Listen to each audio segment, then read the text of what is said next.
Gender, wherein we will deal with gender affirmative care in adults. So we couldn't have been more blessed to have such eminent dignitaries with us on such a special occasion, that is Teachers' Day, and learn so much from them. So without further ado, I would like to invite Dr. Harish Pende sir, who is the Director Professor of the Department of Pediatrics and also the head of WHO Collaborating Center for Training and Research in Adolescent Health at Kalavati Sarang Children's Hospital, LHMC. So I would like to request our Pende sir to invite our Director Ma'am, Director of Lady Hardinge Medical College, to share a few words with us. Very happy and grateful to Dr. Aparna Agarwal, our director at Lady Hardinge Medical College and associated hospitals. There are two hospitals, Srimati Suchita Kripani Hospital, and Kalavati Sarang Children's Hospital. Welcome, Madam Dr. Aparna Agarwal. Actually, this is our third or fourth such webinar on this issue of demystifying gender. And the most important part or aspect that our own students, second year, third year, fourth year students, they took this initiative. They formed a group known as Curentia, and they initiated these proceedings of educating themselves and educating others also on this issue of gender. And they could contact me, and then Dr. Sharma helped a lot, and that is how the series of webinars is there. And this is the second last webinar we are holding today. Before I request Madam to say a few words on this occasion, let me congratulate everyone and say Happy Teachers' Day to all the teachers. Many teachers are here today, and those who have done wonderful job. And Athi, IPAth, WPAth, Curentia, our center, everyone is doing a great job in spreading the messages related to adolescent health and messages and teachings on demystifying gender and gender issues. So, Madam, please say a few words of blessings to us about this program and for future programs. And I'm really, really grateful for your presence today here.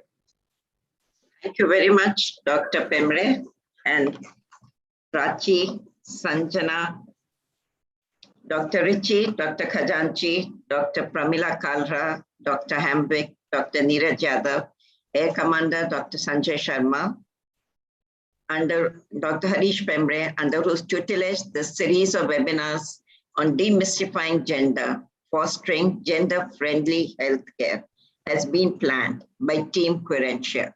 Good evening to all of you.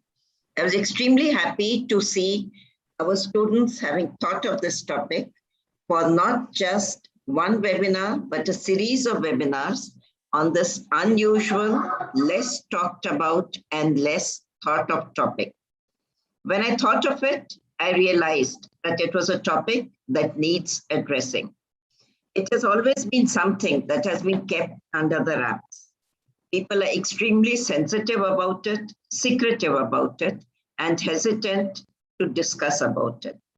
Though things are changing to some extent, but there are baby steps that are being taken right now. We all know that these initial steps are the most important, though also the most difficult. I was also extremely happy to note that the Team Curentia has worked overtime and roped in all the stakeholders in this. They have on board not just the medical students, both undergraduates and postgraduates, but also faculty, members of Alumni Association, LHMC, and Alumni Association of North America, LHMC Alumni Association North America, the WHO Collaborating Center for Adolescent Health, the Association for Transgender Health in India, the Indian Academy of Pediatrics, the World Professional Association for Transgender Health, the Adolescent Health Association, with luminaries in the field, both from India and abroad, with not just healthcare workers, but also trans persons, pediatricians, psychiatrists, gender reassignment surgeons, gynecologists, and endocrinologists. I salute you all. This third webinar is focusing on gender affirmative care in adults. As highlighted by the speakers in the previous two webinars, the way forward is education, both of the public and the healthcare professionals. Awareness of the challenges faced by trans persons, the related laws, and the need to incorporate these in the medical curriculum will go a long way in trying to find collaborative solutions. So all the best, Team Querencia and Dr. Harish Pembre and the entire organizing team. I'm very happy to inaugurate this webinar, and I'm sorry for having missed the first two owing to some other engagements. Thank you. Thank you so much. Thank ma'am, you. for those Thank you so lovely- much. Thank you so much, madam. Thank you so much for time and your blessings. This is really very, very important for all of us, and especially the team Querencia and myself, that we have a blessing from head of the institution.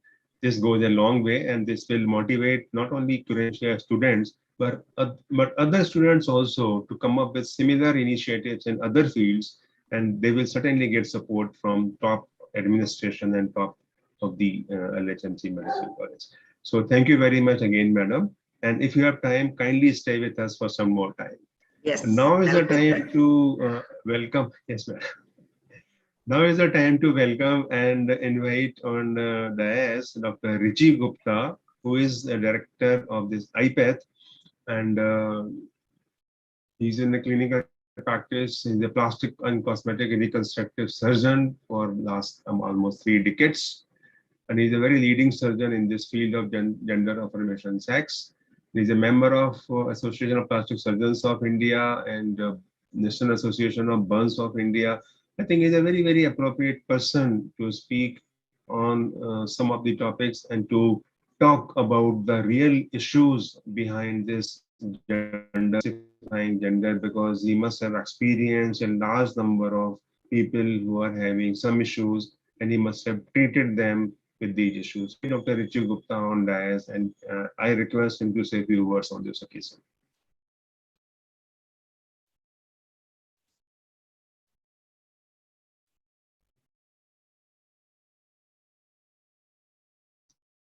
Sir, please unmute yourself. Thank you, Dr. Pembre. I was to, I think, invite Dr. Khazanchi, he's the president of APSI, to speak a few words of encouragement. I think Dr. Khazanchi, has he logged in? He is not logged in. So speak for a few seconds or for a minute or so about your experience, then Dr. Khazanchi will speak from surgeon's point of view. Yeah. Basically, the gender affirmation is a field that stands on three legs. One is the surgical gender affirmation, the hormonal gender affirmation, and the mental health. It's critical to make a proper diagnosis and counsel the patient and prepare the patient for what lies ahead. And a mental health professional is the appropriate person for that. So the affirmation is quite incomplete without the help of hormone therapy, which has broad-ranging effects and helps the patient assimilate into the desired gender role thoroughly. And surgical aspects, of course, as you know, that sex is the physical body and gender is the innate self-identification of the person, or the person who he or she is. And it's not possible to change gender of a person because that is hardwired into the brain. The only thing we can change is the sex and bring the physical sex into alignment with the gender. So a more appropriate term for the surgery is affirmative or confirmatory gender surgery rather than a gender reassignment. So I think over to Team Querencia, and we'll start on with the presentations if you. Yes, sir. Thank you so much, sir, for this introduction. Now I would request Priya ma'am to take on with the moderation. So she has been with us throughout this webinar, and She is actually the co-founder of Adolescent Health Champions, a non-profit which trains youth as gender and health peer educators. And she's also a pediatrician, a public health advocate, and a feminist. And she is also focused on global adolescent health and has worked in India as well as in USA. So I would like Priya ma'am to take on with the moderation and continue. Thanks. Thank you so much to the ATI team and to Quarentia. I'm really, really excited about today's presentations. And I just wanted to say that today's presentations are really, really important. They're seminal presentations, a series of very, very important presentations about gender, sexuality, and equality as well. And so today I just wanted to also say a big thank you to all of our panelists and to our speakers, to the attendees for coming today. I hope you'll stay to the very, very end of the presentations because we have a lot in store. So without further ado, I'd first like to see if our past president of the Endocrine Society of India is present. Is Dr. Sanjay Kalra here at the moment? Yes, I am. Yes, okay, wonderful. Thank you so much, sir. So I just wanted to quickly introduce sir, who is the past president of the Endocrine Society of India. He's an endocrinologist based at Bharati Hospital, Karnal, India, a researcher, a writer, a very busy clinician, and the immediate past president of ESI, the vice president of the South Asian Federation of Endocrine Societies, and serves as the associate editor of Diabetic Medicine, and really works very hard to spread endocrine and diabetes awareness across the world. So thank you so much. We're really looking forward to hearing a few words from you, sir. Thank you, Dr. Priya, for that warm welcome. And I'd like to thank everybody gathered here for allowing me to be part of this family, this wonderful family. As endocrinologists, it is our work to take care of the hormones of our countrymen and women, of everybody. Hormones are essential for life, and they are also essential for quality of life. If we are able to help the quality of life of people by maybe improving or increasing a few hormones, maybe by modifying or modulating them, or perhaps by reducing them, then that is our work. That is what we are here for, and that is what we love doing. We are able to do this through gender affirmative interventions. Gender affirmative interventions can be surgical, they can be medical, they can also be just related to lifestyle or the environment. And as endocrinologists, we are here to say that we are here with you every step of the way. Whether it is changing the environment of the country to be more gender friendly, transgender friendly, to be less judgmental, whether it is helping making small changes in lifestyle so that we can feel more comfortable with the gender of our choice, and whether it is using medication to modulate our hormones. We are here with you every step of the way. Please feel free to reach out to us. In case we make a mistake, in case you find that we are not sensitive enough, we apologize. Let us know.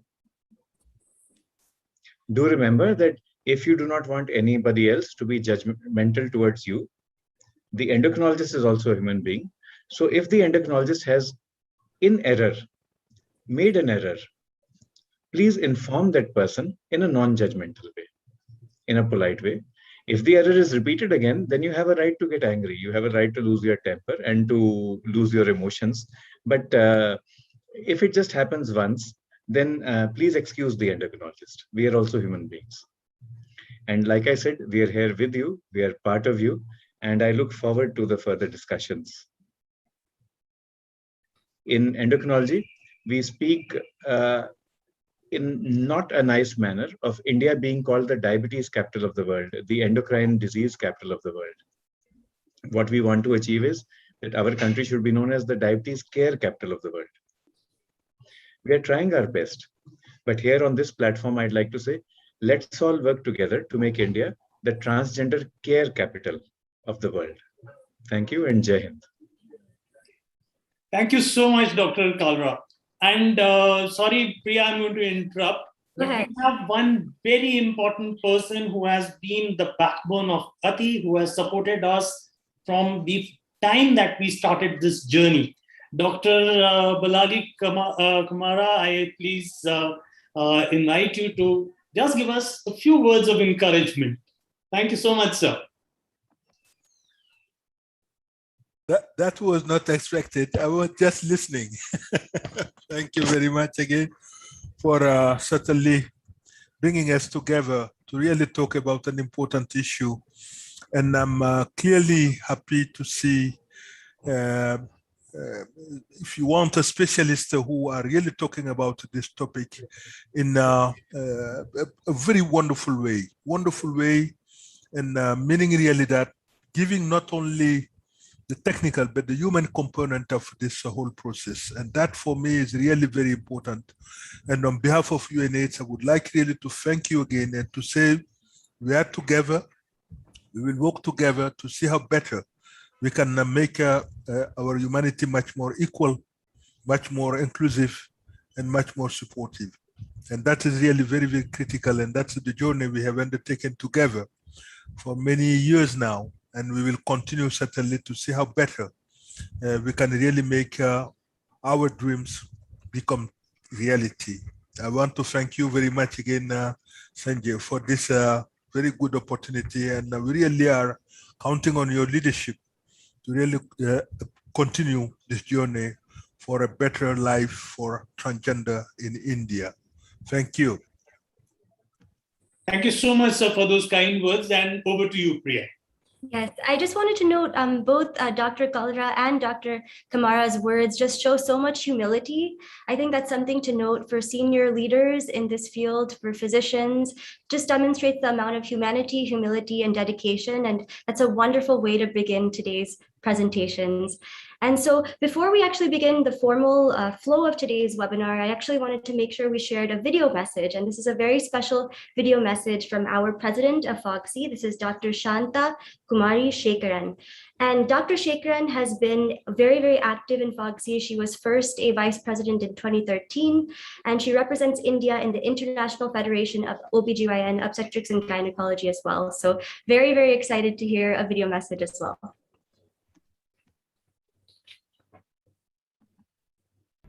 Hello friends, I am Dr. Shanta Kumari, President FOGSI. We care for our patients. FOGSI for all, always, and Dhira, Stop Violence Against Women is a theme of my year. Friends, in our practice, we do find transgender people face multiple obstacles for accessing quality healthcare, including outright discrimination and refusal to be treated because of their gender bias. Friends, it's the lack of relevant clinical and cultural competence among providers which is responsible for this bias.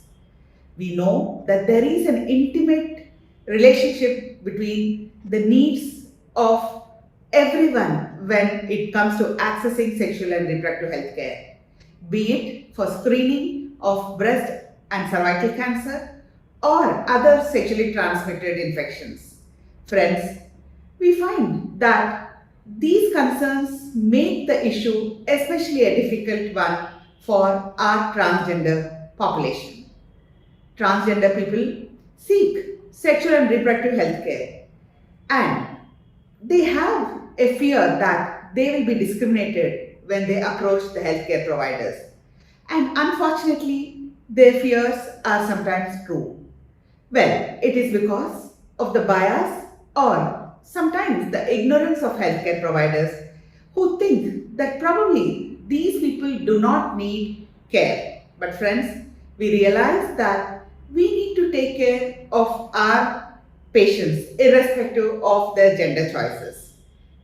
They may be transgender, but definitely they need all the advice which you would give to anyone regarding the sexual and reproductive health, be it contraception, be it screening, or any other problem.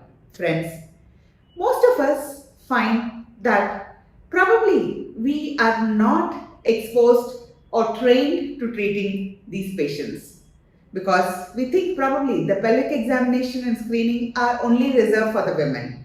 But please make sure that everyone has a right to access to the adequate sexual and reproductive health care.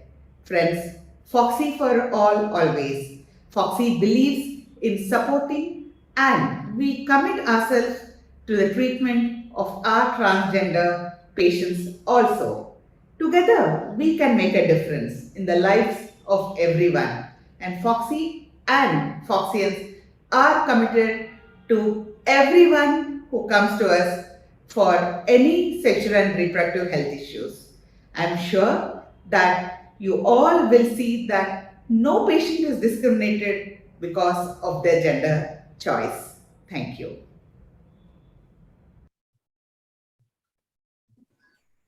Thank you so much. I hope you enjoyed this video message. It's actually a really great segue. We're going to be speaking a lot about sexual and reproductive health in a bit in our webinar. So it's a really nice, wonderful way to begin today's presentations. So I'm actually going to turn it over to our Kurenshia team because I think we have a special guest here in the audience, Dr. Basim. Do you want to go ahead and introduce? I think Dr. Sanjay can take over. Sir, can you please introduce ma'am and call her? Yes, it's my privilege. And I'm going to introduce you to a very, very important person. That's Dr. Kumkum Basim. And she has been a driving force with us. So Dr. Basim, I will give you just 2 minutes. Please, the platform is yours. Well, Sanjay, this is totally unexpected. I am delighted to attend this webinar, and I'm in my kitchen cooking, so there's no way I'm going to turn on my video, but congratulations, please take it forward. And I am so proud of Lady Harding Medical College, I'm a Hardonian, that our students are sponsoring it, and our principal is here. I couldn't be prouder. It is Teachers' Day today, and Ma'am Agarwal, hats off to you. Thank you. Thank you so much. And that is what makes this day even more special. What better tribute to pay to the teachers than this? So Priya, take it on. And I think we are bang on time. Yes, I think we're doing great on time. So I'm going to start off by giving a little bit of a flow of today's webinar so everyone is aware of how today's sessions will go. So today's presentations will be doing a great job of bringing to light both the international standards as well as the national standards of care in both India and the United States and around the world. And, we will actually first hear from Dr. Hamanvik from the USA and Dr. Kalra from India, who will describe gender-affirmative medical interventions, describing how individuals can receive gender-affirming hormone therapy. Secondly, we'll actually hear from our surgeons. We have Dr. Lauren Schechter here, as well as Dr. Richi Gupta from India, and they will describe the similarities and differences between the international and national standards of care. And lastly, we're actually going to have a bit of a roundtable panel discussion where we will hear about sexual and reproductive health of gender diverse individuals and really the intersections of surgical care as well as endocrinological care with sexual and reproductive health and rights. So it's going to be a really nice multi-part webinar today, and I'm really, really excited for all of you to hear it. We hope that today's presentations give kind of a broad overview of the support and care for transgender individuals and persons, and also that it instills a passion in every single person here. I think if you can take a cue from the medical students, just how much dedication and support and leadership we've seen today, I hope that's enough to instill a bit of passion in each and every person here. And, we will have time for questions, and during this entire panel, you're welcome to write questions in the chat or you can ask them directly. We love to hear from you, all of the audience members who are here. And just as a last reminder, we had sent out a few ground rules before the presentation, so please keep those in mind while the presentation is going on as well. So I'd now like to introduce Dr. Hamanvik, who will begin today's presentations about gender-affirmative medical interventions. And so Dr. Hamanvik, we're so excited to have you. Dr. Hamanvik completed his residency and chief residency at Brigham and Women's Hospital in Boston, Massachusetts. He's currently the program director for the Endocrinology Fellowship at BWH and co-directs the BWH program in transgender health. Welcome, and we are so excited for your presentation today. Thank you, sir. Well, thank you again for inviting me and for having me. I am very excited to be able to talk to you. I am talking on the topic of gender-affirming medical interventions, which is a big topic, a broad topic. So I'll try to do it justice in the amount of time I have available. But hopefully there'll be, it'll give a nice overview so you have a sense of what sorts of interventions we can offer that are non-surgical.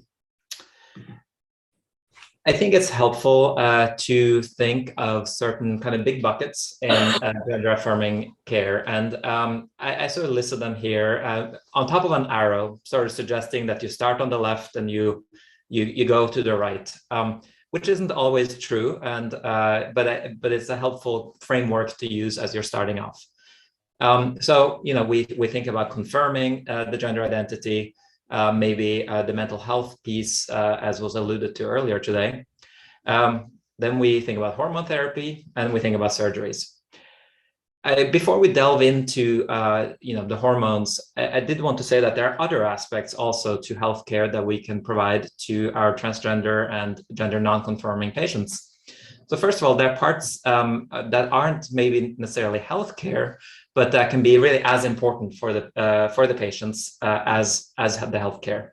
I listed some of them here. So, you know, peer support groups, for example, the use of prosthesis or binders, the legal help, for example, with changing the gender marker on driver's license and passports or birth certificates.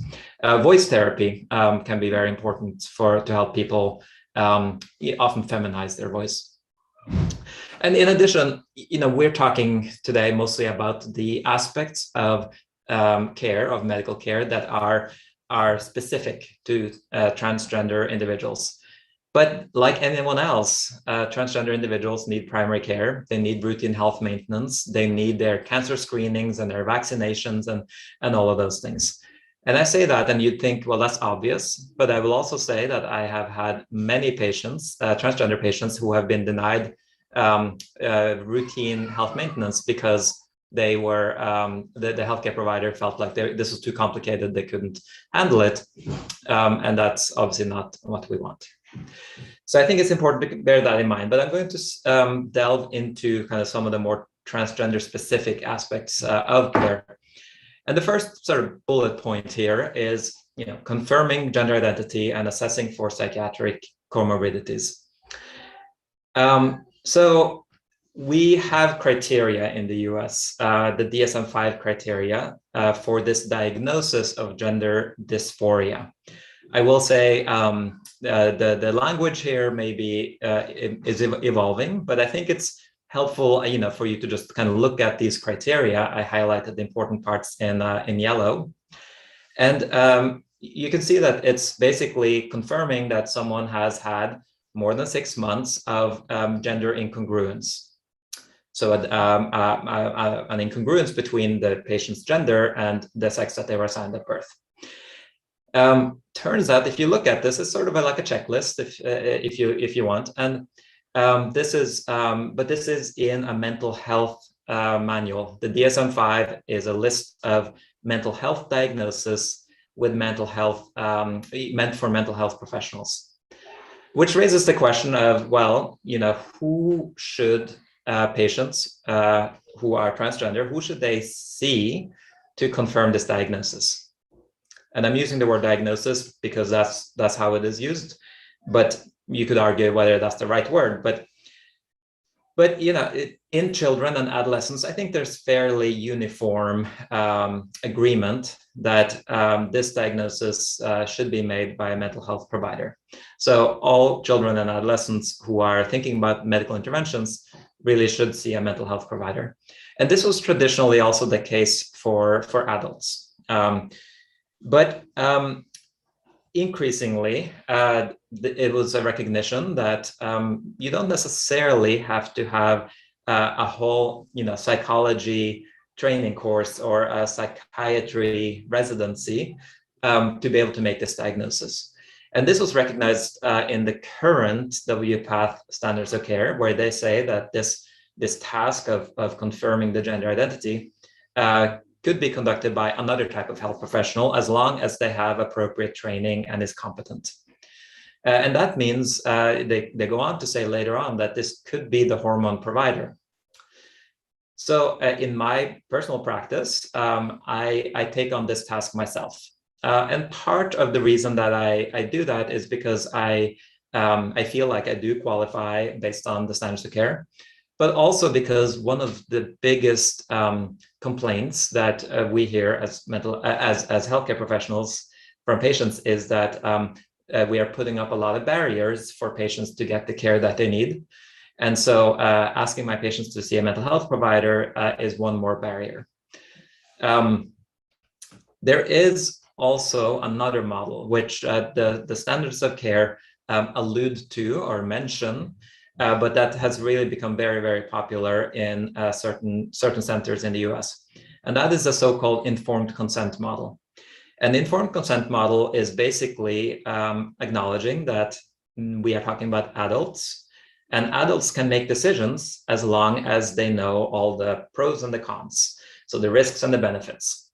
And so the idea here is that you're not necessarily trying to make a diagnosis. You are talking to the patient who's seeking feminizing or masculinizing care, and you are talking about the risks and the benefits of, say, hormones, for example.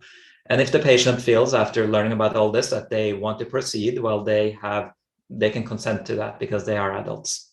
So this is really trying to avoid all gatekeeping and really putting the decision in the patient's hands. Having said all of this, almost all of my patients still see a mental health provider. And that is not so much because I need help establishing whether they are transgender or not, because that's usually pretty straightforward. If the patient comes in and tells you they're transgender, they probably are. But the mental health provider can be really, really helpful in guiding the patient and supporting the patient. And there are many challenges that are associated with this situation of gender incongruence. And so learning about what the options are, thinking about how do you tell your family, how do you tell work, how do you transition at work, for example, from a male, say, gender role to a female gender role or gender expression. They can also be very helpful to help evaluate for and manage other mental health concerns. So unfortunately, in the US, as throughout the world, I think, transgender individuals are exposed to a lot of discrimination, stigma, and marginalization, and minority stress. And so as a result, there are much higher rates of depression, anxiety, PTSD.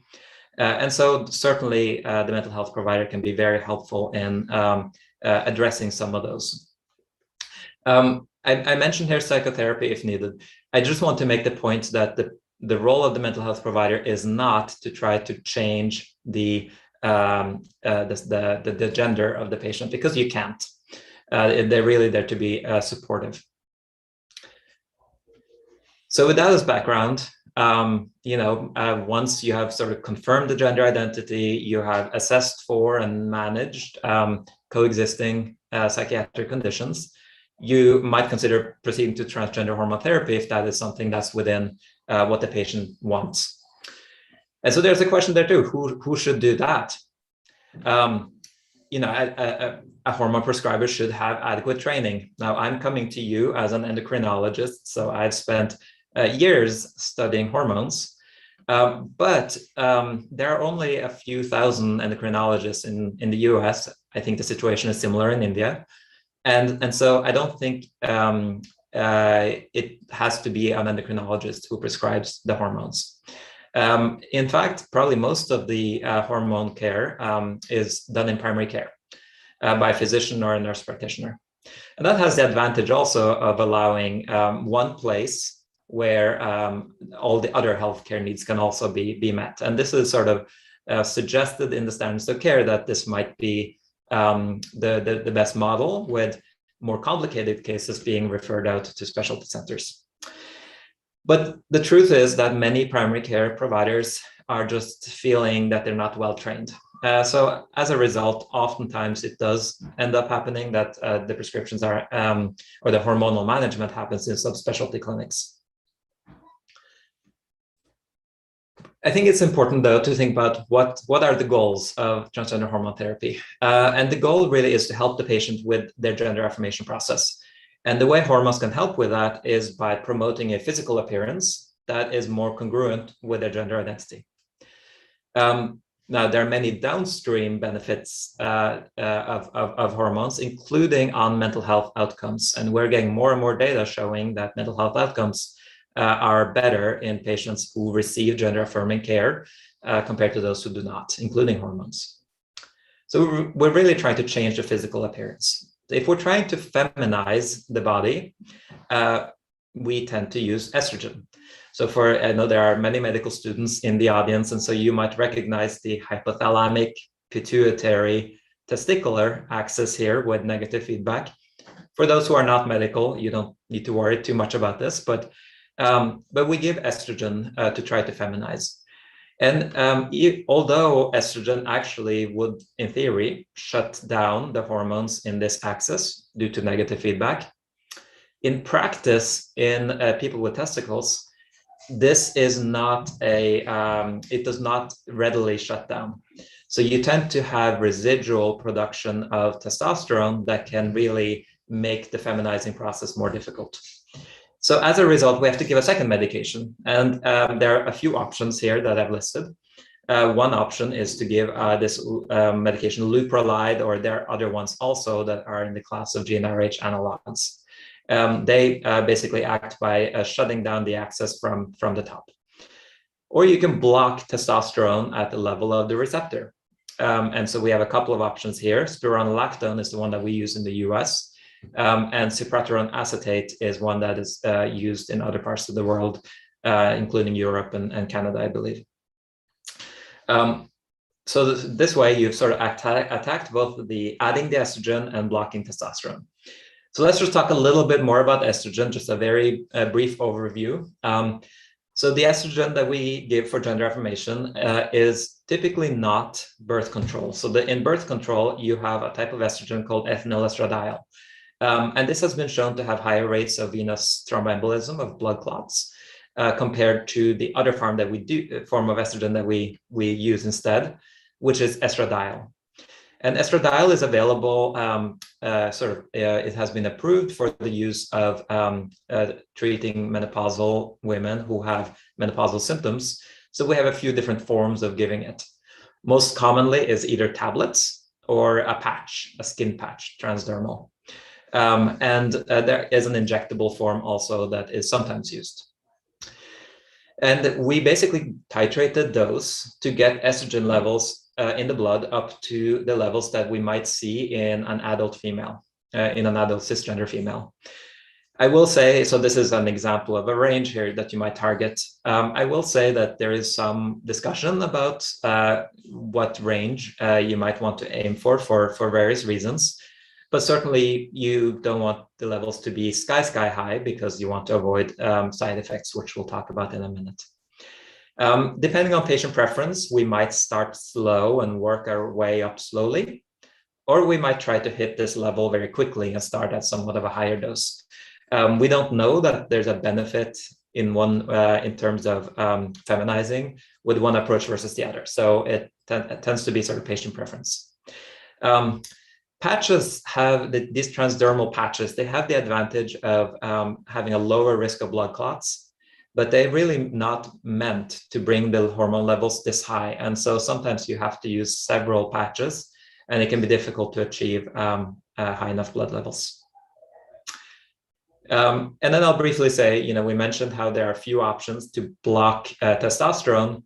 And in theory, the most effective medication is Leuprolide or Lupron, but this is a very expensive medication. And so it is really difficult for us to get access to for our patients. And it can be a hassle. It's an injection either every month or every 3 months. So it can be a hassle for the patients if they have to come from a distance, which is why we end up using more the tablets. Spironolactone, you're probably familiar with, you may have come across in kind of using heart failure and liver disease, but it has as kind of a second effect that it blocks testosterone at the level of the receptor. Cyproterone acetate is, as I mentioned, not available in the US, but it's widely used elsewhere. And it does have a few other side effects. It can raise the prolactin level, which is another hormone in the blood. And it can also maybe lead to these benign tumors in the skull called meningiomas. There are many other things that people might use. I just want to mention finasteride, which is actually a prostate medication originally. Now, our patients might have prostate problems and take finasteride, but for feminizing, it really doesn't add much if you have been able to bring the testosterone levels down. So we don't really use that very much. Once a patient has had an orchiectomy, if that's part of what they're planning to do, then you can stop these medications and just keep the estrogen going. Now, many of you may be familiar with progesterone as another female hormone, and that is true, but we really don't know that it has a good role in this setting. I will say we also don't have evidence showing that it has no role, and many patients feel like progesterone might help with breast growth. So as a result, we have many patients coming to request it. And so occasionally I will use it on a case-by-case basis, but this is not in the guidelines. The guidelines say that there's not enough evidence. There are side effects. The main one is blood clots, weight gain, and other cardiovascular risk factors. So we do talk a lot about smoking cessation in this setting. And I will just say that in general side effects, there are situations where maybe you might have some concerns about estrogen, such as if someone has a history of migraines or something like that. And in that case, we might still consider estrogen in this situation simply because we don't have a lot of other options. And the benefits are so great that we might be willing to take a little bit of extra risk if the patient is aware and informed. A lot of my time spent in the first visit is setting expectations because the changes are very, very slow. You can see all the changes that you might expect here to the physical appearance, but many of them take 2 or 3 years to get established. What they often see early on is a reduction in erections and in libido. And in some cases, that is a side effect. In some cases, that is a beneficial effect. It depends on what the patient's goals are. The second medication that we use, or the second process that we use a lot, is masculinizing treatments. And for this purpose, we tend to use testosterone, obviously, as the hormone that masculinizes the body. And it turns out testosterone itself alone very quickly will shut down the hypothalamic pituitary ovarian system or axis. So as a result, we don't usually need to add a second medication. Testosterone alone is usually enough to shut down the ovaries and reduce estrogen, and then it will provide masculinizing effects. So we can give it as an injection, and we've really moved now to subcutaneous injections rather than intramuscular, or there are transdermal gels that you can use. We, just as we talked about in feminizing therapy, we bring the levels up to a target range, and the target range is the normal cisgender male range. And again, whether you go there quickly or slowly is kind of up to the patient and their preference. We don't know that medically that it makes a difference. In terms of side effects, there are side effects of any medication, testosterone also, and we see this in cisgender males also who receive testosterone. You might see a high red blood cell count in the blood. You might see weight gain. Acne is very common, and hair loss, and other side effects. What is a bit more specific, though, to the transgender population is that they are at risk of getting pregnant. At least if they have their ovaries and uterus intact. So with the risk of pregnancy, this is a problem because testosterone is teratogenic. It can cause birth defects.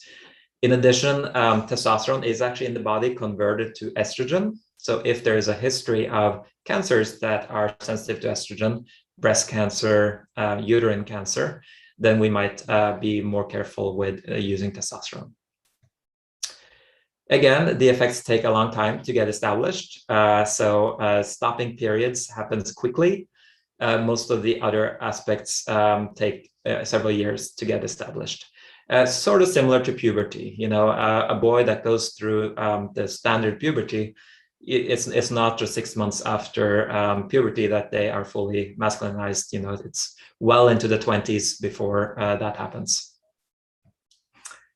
Finally, we monitor our patients closely. So we start them on hormones, and then we see them back. I usually see my patients back every 3 months for the first year. And I ask them about what sort of changes they've seen in their appearance. And we keep an eye out for the blood levels of the sex hormones. And we also look for side effects, both on primarily by blood tests, by looking for high hematocrit or looking for changes in other hormones. Because there is weight gain, I also like to keep an eye on lipid panels and hemoglobin A1C to look for kind of other cardiovascular risk factors that I should be addressing. So with that, that was a whirlwind overview of the hormone care for transgender patients. There's obviously a lot more you can learn about this, and so I put in a few references here for your for those that want to learn more. And I'll just end by saying that someone who's well trained can provide most aspects of the mental health and medical care of transgender people. And for hormonal therapy, we give one hormone, and sometimes we have to block the other hormone. And so with that, I thank you, and I will stop sharing. Thank you so much, Dr. Hammond-Vick. Can we all give a round of applause? It can be a virtual round of applause. It was a wonderful, wonderful, comprehensive presentation. I have many questions. I see some in the chat room as well. But what we're going to do first is actually hear from Dr. Kalra, who will share some of the similarities and differences between the international and the national standards. And I did want to quickly introduce Dr. Kalra, actually. So Dr. Kalra is a leader in endocrinology here in India, and she's currently a professor and consultant endocrinologist at Ramaya Medical College in Bangalore. And her interests lie in thyroid disorders as well as gender dysphoria. She's a member of many different endocrine societies, both in India and internationally, and she'll now describe some of the similarities and differences between the international and national standards of care.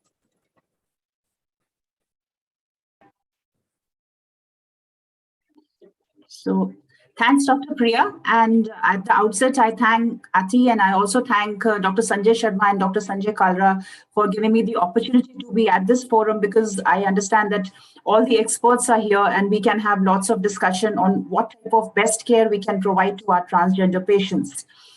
So Dr. Hamnick's talk was very interesting because they are nearly doing what we are also doing in India. It's not much different what I understood, but still there are few differences in Indian care as compared to the international care. Not that we don't want to follow the guidelines. The things are, there may be a lot of issues like the patients may not be able to afford, and there may be a lot of other issues like social issues as well, because of which our care is a little bit different, but it's almost the same, I would say. The first and foremost, which I would like to put forth is like, the major difficulty in our country is the pubertal arrest, which we don't do most of the times. Because what happens, most of the patients which I've been seeing, I've been taking care of transgender population since 2008. And what I've seen is most of these clients who come to me are around 25 years plus. And the reason they come to me late is because when they are young and they are dependent on their parents or families, they don't support them. They tell them that we can't support you for this, so we can't do anything. So only when they start earning, then they know, yeah, now is the time when we can go and take help. So by the time they have come to us, or they come to us, they are already post-pubertal, they are 25 years plus. I have clients coming to me first time at the age of 50, 55. Last client who came to me was 60 years actually. First time they have come to me and they want help. So there are a lot of issues regarding that. Then obviously I'll be discussing few of the therapy issues which we have. And the major thing which we face in our country is the family support. What we see in our country is the family support is lacking for many of my clients. We try to collate the data of around 150 patients whom we are having in our data log. And what we try to see the family support system. And we found that the family support is not good at all. So what is happening is once they try to go for the gender affirming therapy or for the surgery, or they decide to change their gender, the family is not ready to support them because they say that the other family members may not be okay with that and we'll have social outcast. So they don't want to. And obviously, because of the cost therapy, sometimes we have to go for some cheaper alternatives as well. But what I understood is the same thing is happening in US as well. So when we are talking about the arresting of puberty, now we are clearly knowing this, that GnRH agonist can be given. But the problem is what happens by the time the patient comes to us, as I told, they're already 25 plus and they are already post-pubertal, and that's the time when they want the treatment to be started. And also the practice of giving GnRH, even if they contact us, is not very clear in India, because we are not still very clear what exactly we should do. Because I have talked to many of my colleagues who are taking care of gender dysphoria patient or who are doing transgender care. And most of them are not very comfortable in doing this, because we have lots of issues, parents come into picture. And sometimes we had problems with the doctor also, because what happens, the doctor may start the treatment, the parents may feel that the doctor did not tell the proper thing, and a lot of issues happen. So that's why we normally try to treat adults like above 18. Below 18, we hardly get few clients. I have few clients with me who are below 18, but their parents are not ready to sign any consent, and they are not ready. So the child wants the treatment, but the parents are not ready. So I cannot give therapy to them. So this is one practice which is very difficult in our country at the moment. And I see a lot of these clients who are brought to me for making them understand not to go for it. So they are not brought to me by the parents to make them, to give them the GnRH agonist or suppress the puberty, but they are brought to me so that I explain them and I tell them not to go for it. So this is how I am seeing those clients. And I have not been able to start the therapy in any of them because of the lack of the parental consent, which is not happening. Now, as you also said that you are using oral tablets for estrogen, we are also almost doing the same thing. Transdermal estrogen we are not getting in India, so we are not using it, but we are mostly using oral only. In between, we were getting injectables, and some of our patients were happy to take injectable estradiol preparations, but for now, we are not getting it, especially in Bangalore, we are not getting it. We are using oral therapies, and we also start with a lower dose, 2 mg, and we slowly escalate. But here I would like to add something which is indigenous to our country. What's happening is, like, I write the 2 mg dose. As the patients want a faster effect, they go and procure double the dose. And they start with 4 mg or 6 mg at the outset without informing me. And then I get a call from the mother or the father that my child is taking a higher dose, because some of the parents also call me. I recently had a client who was around 26, and she came to me, and I started her on 2 mg. And what she did was she went and she bought 2 mg tablets, but she started taking 3 tablets every day. And the mother noticed that she is taking an overdose, because in India, it's not so strict to get the medicines just as per the prescription. They can get extra and they can procure from 2 different pharmacies, and though nobody will come to know. So that's what she did. And she started taking 6 mg at the beginning itself. So which is obviously not right, and she can get a lot of complications. And then I got a panic call from the mother in about 2 days back. And then I called the client and I explained it to her that this is not to be done. I don't know how successful I was, but I'm trying to help them out. So this is how the problems arise in our country. And the same thing happens for testosterone therapy as well, because I have seen lots of my clients taking the therapy too frequently, and then they come with very high hematocrit values. And then I tell them, no, this is not right. You should not do that. So I try to explain them at the beginning when they come to me on day one. But still, these type of problems are there. The other major problem which is there in our country is the insurance coverage. There is no insurance coverage for any of these clients, either for psychiatric or endocrine or surgical care. So what happens, suppose I have a client who is on therapy, and suppose they get a side effect secondary to the therapy, they won't get an insurance coverage. They have to pay out of their pocket, because the insurance will say this was a cosmetic thing, they call it, you are taking, and we are not going to cover it. So this is one of the reasons which is leading to a major lapse. So what we are doing at our center, because we have a very good team who are trying to help transgender population. So what we do is we have some projects running. So we try to at least do their follow-up investigations with that money, because I would say 60% of my clients don't come for a regular follow-up if we don't arrange the tests for them. So I try to arrange the tests for them through hospital or through some projects, and that's how we are helping them out to do the follow-ups, because we know that some of the things at least should be checked. Many a times we are not even able to do prolactin regularly. Many things we cannot do regularly, but but at least we try to do the basic workup so that we monitor them for side effects. So this is one major issue, because out-of-pocket treatment is the only way for them. And that's one deterrent for them to follow up regularly. And some of my clients would come today and then they will not come for 2 years because they won't have money to come. So this is one issue which we face in our country quite a lot. And as you also told that GnRH agonists are not taken by many of your clients as well, then the same thing is true for our population as well, because the cost for this therapy is higher. As I told, many of my clients are not having a family support. They are doing jobs. I have clients ranging from who are doing very menial jobs to ones who are doing, who are engineers or even doctors, and they can afford everything. But there are clients who cannot afford. So some of them cannot afford the GnRH agonist, and many of them, I would say, cannot afford. And then we are giving them mostly spironolactone, and some of them are also on 5-alpha reductase inhibitors as well. And when we talk about the menstruation, which happens in trans men in between, when we give the testosterone therapy, we mostly end up using the depomedroxyprogesterone to stop that, because GnRH they are not able to afford, which we would want to give when they have that in between spottings or bleeding. So these are some of the things which we are facing in our population. But what I have seen in the past 12 years of my practice with gender dysphoria patients is that over a period of time, things are changing. One thing I have seen a positive attitude happening in India is the parents have become more supportive. Now, more and more parents are coming forth with the client, and they're trying to take the thing forward, and they're trying to help them out. And if I compare today's data of my patients as compared to 12 years back, what I have seen is the family support has increased. That's one thing.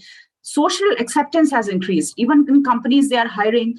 And we have our transgender was one of the first in Karnataka to get the driving license for transgender, because initially they were not even giving driving license as transgender.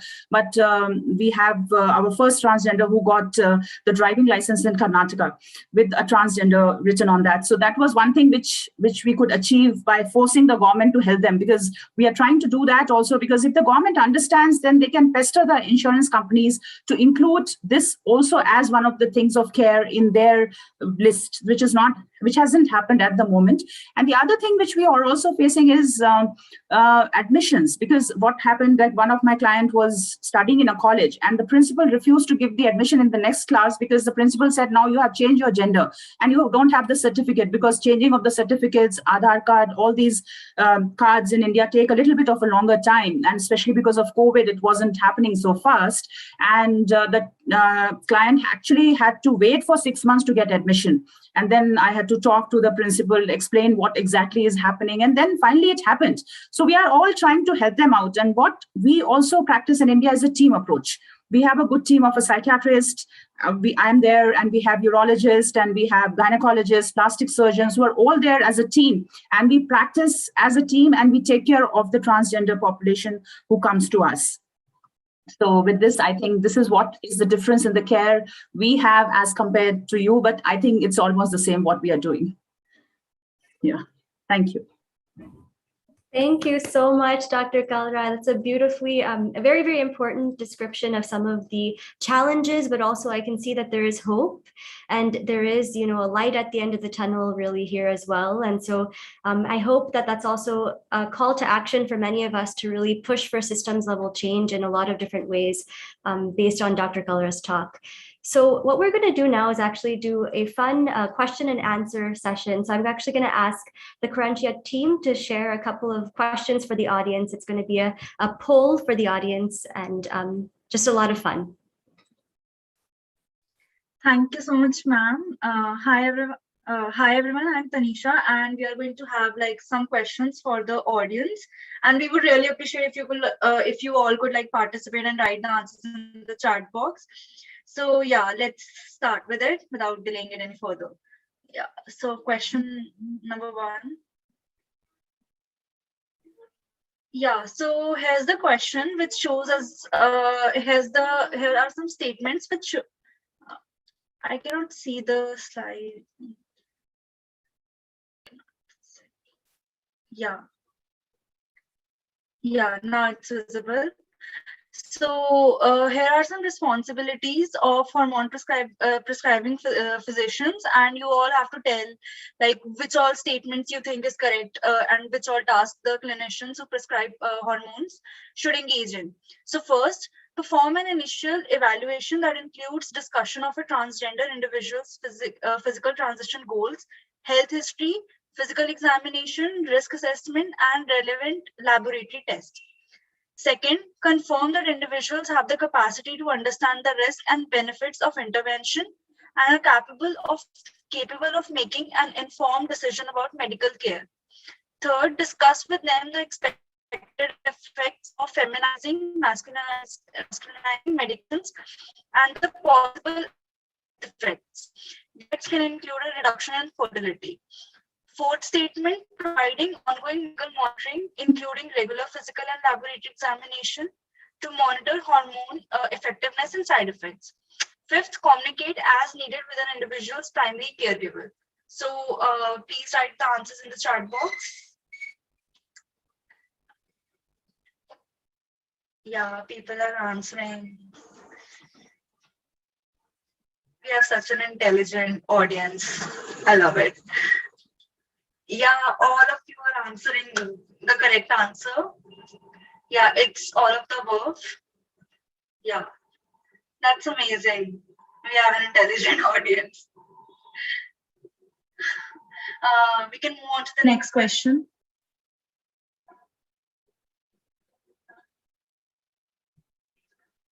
So here are some key competencies, and you have to tell which all are correct.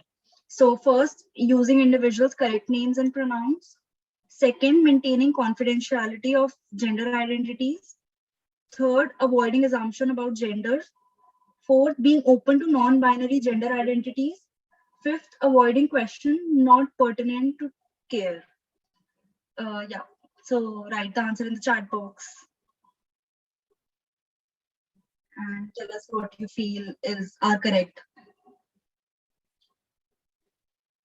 Yeah, that is correct. Yeah, we really have an intelligent audience. Yeah, it's all of the above. The answer is all of the above. I'll hand it over to Dr. Priya to continue with the webinar. Excellent. Thank you to the audience for your participation. Really appreciate it. And there's more questions of this sort coming throughout the rest of the session. I also did note that there were many questions that were asked in the chat box itself. And we're going to have a lot of time, a roundtable discussion, and even a Q&A session coming up soon. So don't worry, we will have all those questions addressed as well. But in the meantime, I did want to introduce our surgical team and our surgeons who are here to present. So our discussion will be about surgical interventions for transgender and gender diverse individuals.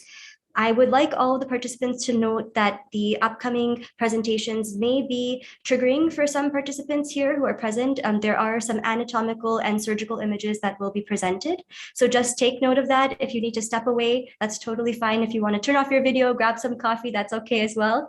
So anything is fine. Just recognize that the following images might be a bit graphic or might be requiring someone to walk away for a moment. So I'm excited to introduce our presenters today. We'll begin with Dr. Lauren Schechter. Dr. Schechter is an attending surgeon at Rush University Medical Center in Chicago, United States of America, and is also the director of the Center for Gender Confirmation Surgery at Weiss Memorial Hospital. He serves on the executive committee of the WPATH. So we're very, very excited to hear from you, Dr. Schechter. Welcome. Thank you very much, Dr. Priya, and I appreciate the opportunity to speak to this distinguished group today, and thank you for asking me. I'll share my screen in just a moment. As Dr. Priya suggested, there will be some post-operative surgical images. I do not have any intra-operative surgical images, so there will be a handful of post-operative photographs. I want to say that in putting together this talk, it's not so much a technical discussion of how surgical procedures are performed, but putting surgery within the context of the multidisciplinary team, number one, and perhaps equally important as providing a bit of a historical perspective as to surgical interventions and really discussing the evolution in thought, both in terms of surgery and the interaction of the surgeon with the multidisciplinary team. We'll bring that a bit forward to the upcoming Standards of Care 8. While I can't speak to specific changes that will occur, I can give kind of a broad overview of where some of those changes will occur. So let me try to share my screen now.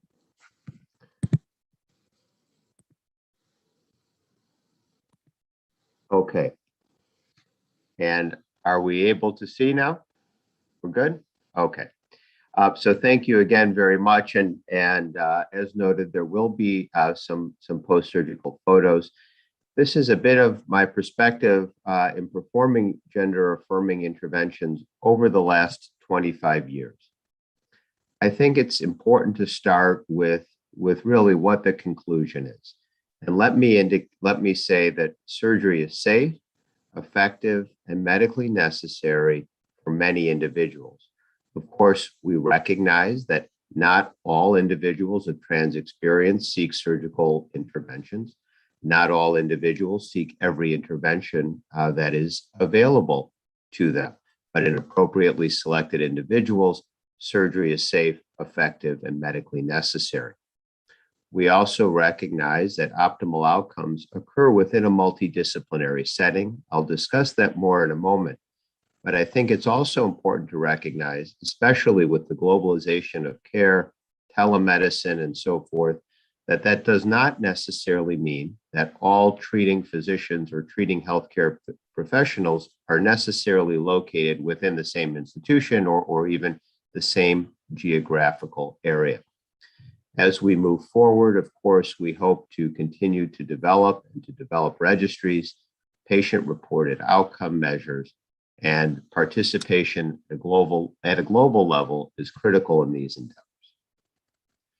So care is really provided within a multidisciplinary framework. Care is individualized and it may be quite flexible. The standards of care are not designed to be a recipe or a cookbook. They're designed to provide overarching principles. Care is a collaborative effort between primary care professionals, the physicians prescribing or professionals prescribing hormones, mental and behavioral health professionals, and the surgeon. And it's this integration of mind, body, also recognizing the interaction and the involvement of society, which can play a critical role in optimizing outcomes. Now, the concept of a multidisciplinary team has evolved. And I can tell you that when I began practicing over 20 years ago, multidisciplinary really meant the mental health professional, the medical professional, and the surgeon.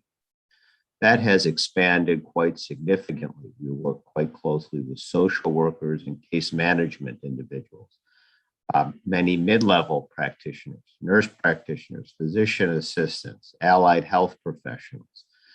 We work quite closely with physical therapists, occupational therapists, voice and speech therapists. We work and coordinate care with skilled nursing facilities and rehab facilities. So the multidisciplinary team has really expanded and evolved quite a bit. From the historical perspective, there are still terms that may be used like sex reassignment surgery, gender reassignment surgery, quote, sex change. On occasion, you may hear those terms. Of course, we recognize that those are dated, but I put them here for completeness' sake. Terms that are typically used now are gender-affirming or gender-confirming surgery. Other terms that are now dated, for example, male to female, female to male, we tend to use terms trans-feminine, trans-masculine to recognize not only the diversity, but the spectrum of gender-affirming interventions. This is a bit of just a list of a variety of procedures that may be performed. Again, I won't go through every procedure, but if there are questions later, I'm certainly happy to answer specific questions. So Our goals, of course, include a successful cosmetic and functional outcome with minimal complications. Within that context, it's important to understand what the goals and expectations of the individual are. Those goals and expectations may vary quite significantly. I'll touch upon that in a bit when we talk about procedures, quote, non-binary, gender diverse, gender fluid sorts of procedures. Procedures that 5 years ago, certainly 10 years ago, we would not have performed. Just a few examples here: vaginoplasty, phalloplasty, and metoidioplasty. As a surgeon, as a professional in the field, we don't operate in a vacuum. Not only do our individuals interact with society, but so do we. In the United States, and of course, I'll provide the perspective of here in the US, there are many current legal challenges to much of the gains that have been made. I can tell you, beginning practice over 20 years ago, many of the challenges that we encountered when trying to establish surgical program were really certainly either on the institutional level, meaning specifically hospitals that would not allow us to perform the procedures, insurance companies. Almost all surgeries at that time were performed on a self-pay basis.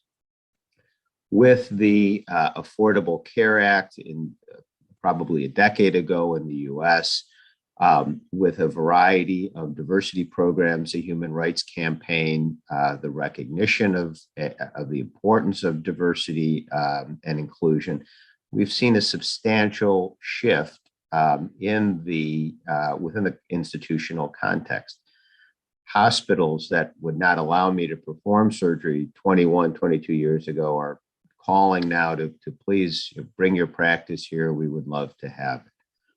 I participate as an expert in many federal lawsuits in the US that are designed to expand access or perhaps more appropriately combat denials of care for medically necessary gender-affirming care. I was an invited discussant about 4 years ago at the Department of Defense to discuss the role of transgender individuals in their military service. As healthcare professionals, and I know we have many students, as a student, as you're going through your training, it's also important to understand the context in which we practice, understanding that many individuals of trans experience may have had difficulty, stigmatization, prejudice when accessing the healthcare environment. That may include physician offices, it may include hospitals.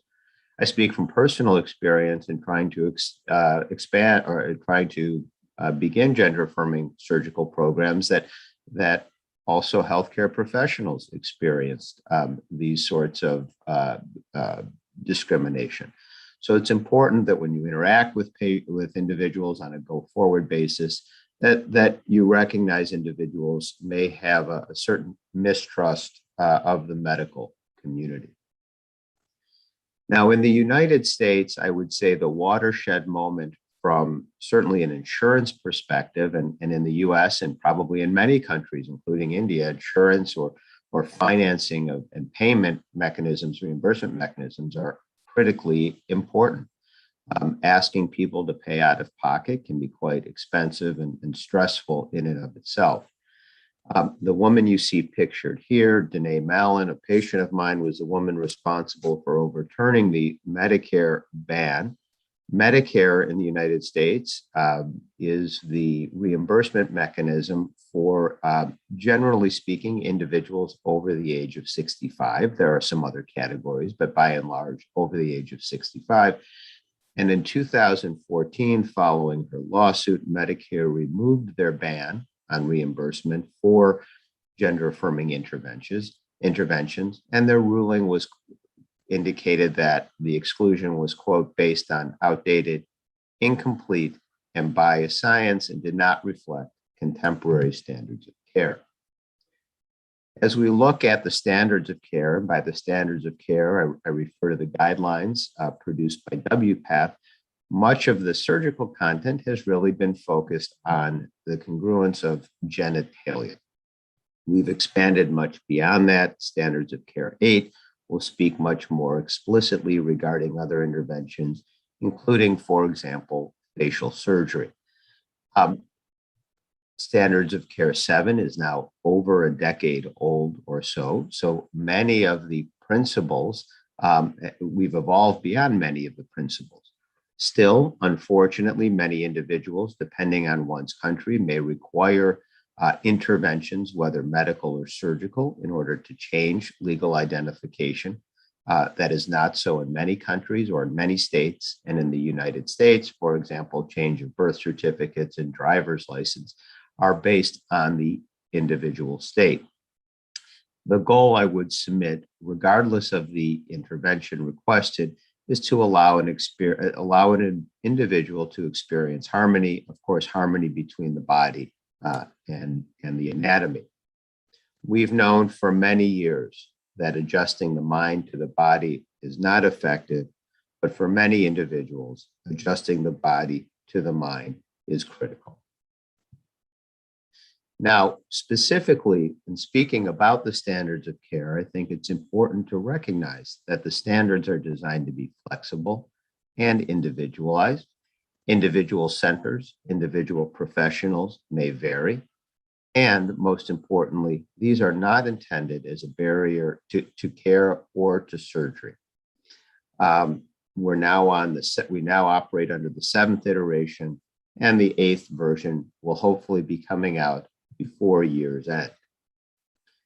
Of kind of a housekeeping note, most often, certainly in the United States, and certainly to seek insurance pre-certification, a variety of criteria are met.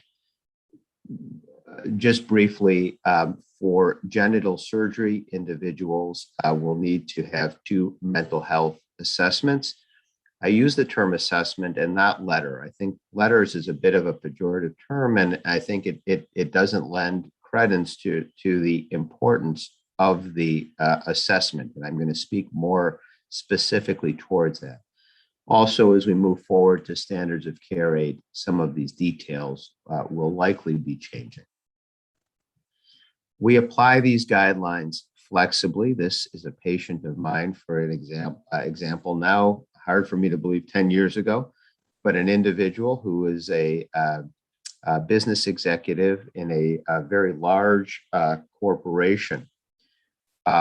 They were unable to socially transition because of concerns related to their professional position. Now, remember back 10 years ago, the idea of living in a gender role congruent with the identity created much discussion around whether or not we should proceed with surgery. I'll say I'm going to use a few case examples as we move forward to help illustrate my points, and this is one of them. So after significant discussion with the individual, the care team, which included their primary care professionals, their mental health professionals, we believe that the individual had, in fact, transitioned to the extent that was possible and feasible given their constraints of their professional obligations. So as you can see, we move forward with surgery. Now, let me put surgery again in a bit of within a bit of context. Surgical alteration of the genitalia has been performed for millennia, thousands of years, in various settings, in various constructs. But much of the sort of modern history really dates to pre-war Germany, pre-war Berlin. But if we fast forward really to the 1950s or so, much of the basis of our surgical thinking and our surgical techniques were formed at that time. Before 1979, or the first iteration of the standards of care, there were no specific formalized guidelines. A variety of programs did exist in the United States in the 60s and 70s. Those largely closed for a variety of reasons. In 1979, the standards of care were introduced. Much of that sort of focused on the concept of regret. So from a surgical perspective, we were very concerned about do no harm. What if the individual seeking this irreversible intervention regrets it? The role of the mental health professional was very focused on quote, co-occurring psychological and psychiatric conditions. I will say I no longer use the term co-occurring in the context that co-occurring implies or may imply that being of trans experience is in and of itself a mental health condition. Those sort of 40 years or so were often considered to be paternalistic, prescriptive, or perhaps gatekeeping. And again, I'm going to maybe provide a little different perspective as we move forward on that.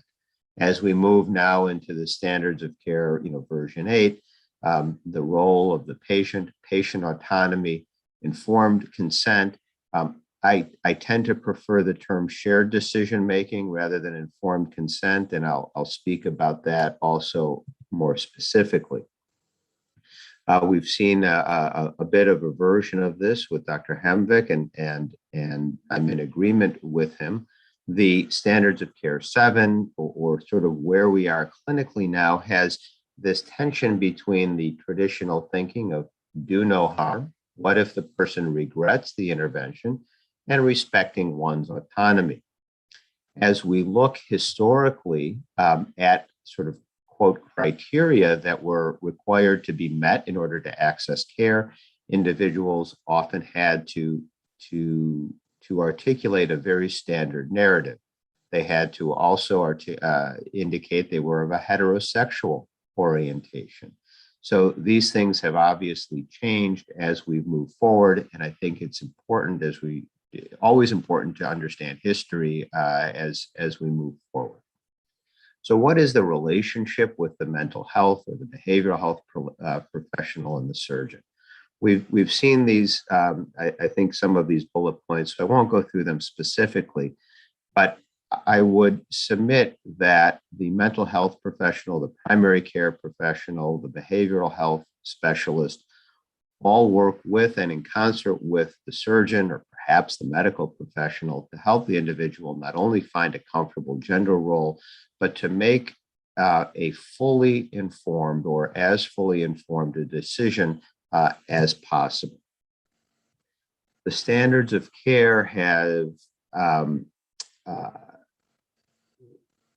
been thought of, or I should say, I would indicate that the standards of care really emphasize the role of the mental health professional in helping an individual alleviate dysphoria and or facilitating a change in their gender role, focusing on, or I should say in contrast to focusing on informed consent as the threshold.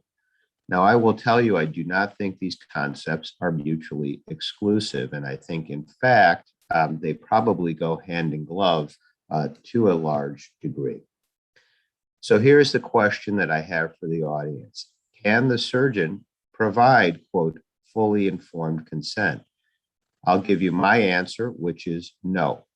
And I will say that the surgeon can provide consent as very comfortably as to the surgical aspects of surgery, which we're very comfortable in doing: bleeding, infection, wound disruptions, so on and so forth. But when it comes to the impact of a surgical intervention on one's interaction with society, their family, romantic relationships, professional relationships, that is not the expertise, so to speak, of the surgeon. Now, while we may address some of these issues, we rely heavily on the role of the mental health professional, the primary care professional. And also, the surgeon will typically meet with a person maybe once or twice. The primary care professional, the behavioral health specialist often have a much longer, more robust relationship with the person. And it's those individuals who can interact with the surgeon to help articulate goals and expectations, perhaps help the individual verbalize what their goals are. So as a surgeon, we can determine if goals and expectations are realistic. Surgery is designed to align the body with the identity. It is not a silver bullet. It won't save a marriage. It won't lead to a promotion at work. So recognizing the limitations of surgery as well as the benefits is important. We may have questions regarding medical and mental health conditions that need further exploration. And there may be individuals who, for whatever reason, and perhaps I would say levels of support. One of the great things as we've discussed about expanding insurance coverage is that it is allowed and improved access to care. However, it's also extended care to individuals who may have some more resource limitations, safe housing, a safe space to dilate, who can pay for medications and bandages and dilators and so on. So these are important concepts to recognize as you're counseling people for surgery. Not to mention the diversity of gender. Surgery is an irreversible operation. How do we counsel, advise, discuss with people surgical procedures for which there may not be a basis? How do we discuss with adolescents questions around the impact of surgery on romantic relationships, sexuality, reproductive issues? These are very difficult and complex discussions. The surgeon is certainly part of these discussions, but the surgeon, I will argue, cannot perform this discussion alone. Just example, metoidioplasty with retention of the vagina, mastectomy without nipple and areolar reconstruction. But that may be penile preserving vaginoplasty. It may be phalloplasty with preservation of the vagina. Let me just use a few case examples as we come to the conclusion. A postoperative vaginoplasty patient, individual, vaginoplasty undoubtedly in appropriately selected individuals helps to relieve and alleviate gender dysphoria, improve quality of life, reduce negative health outcomes. That includes and may include sexual satisfaction. There are high rates of satisfaction, even when complications occur. I would also argue that complications are commensurate with those of other complex genitourinary procedures performed for other conditions. But when we speak with patients, what are some predictive conditions, or what are some conditions that may predict complications? Well, there are some physical conditions, smoking, perhaps diabetes not well controlled, and so on. But some of the other conditions are not physical. How do we discuss compliance? Okay, the need to dilate, the need to douche, changes in personal hygiene.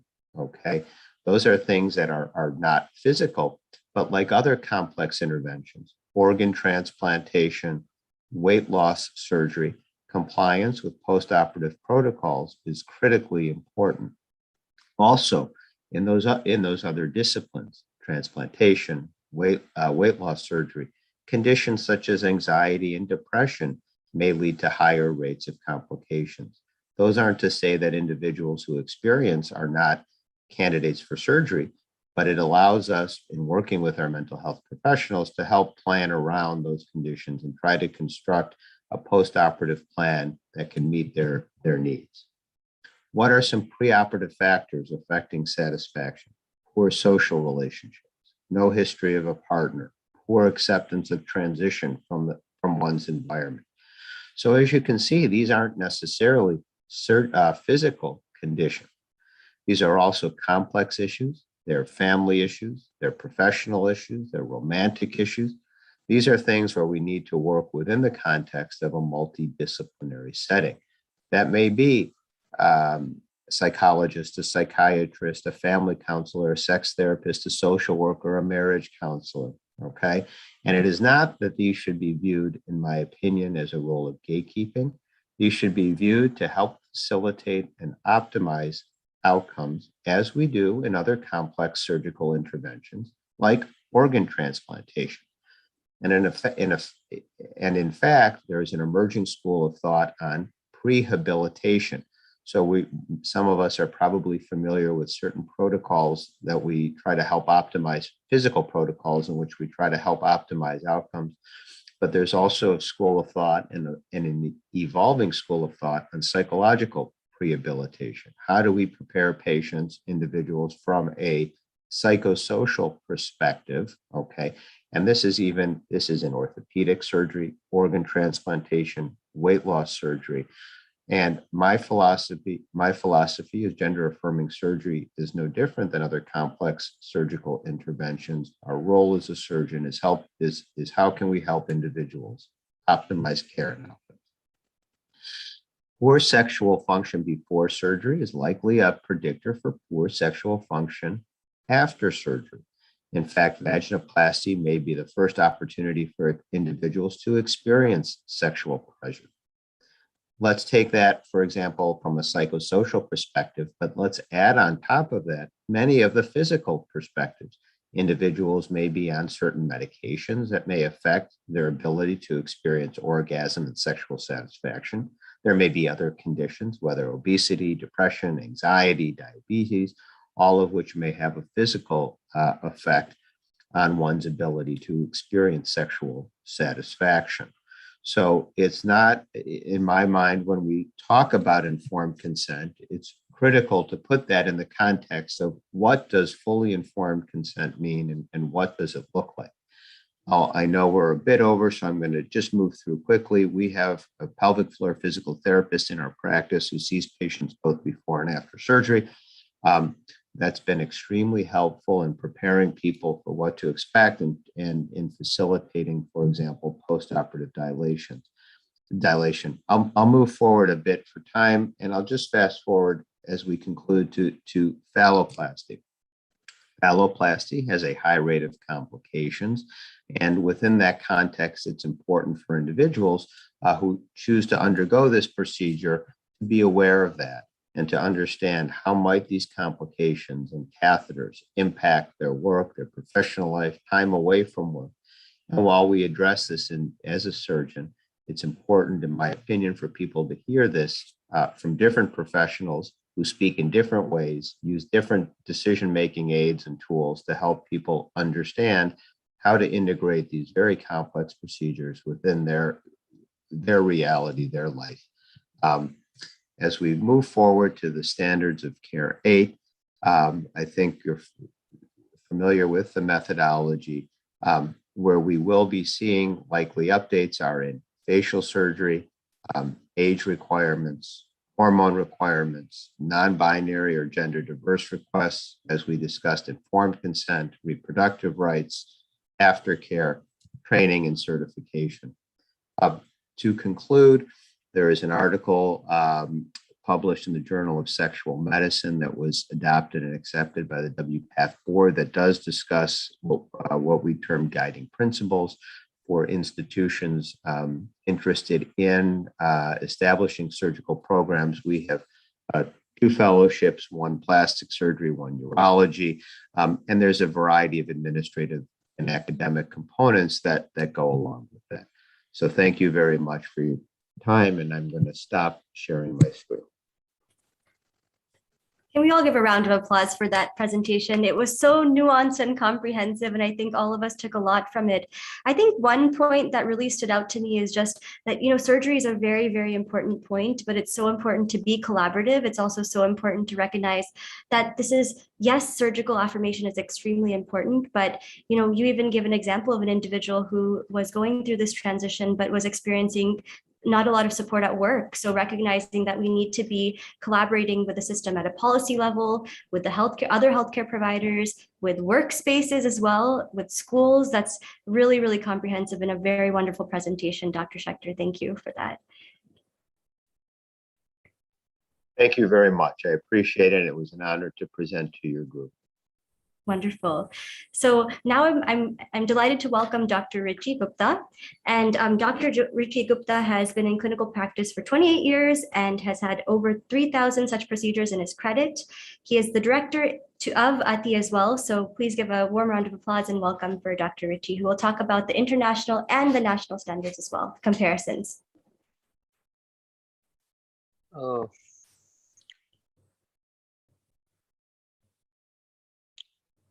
Thank you, ma'am.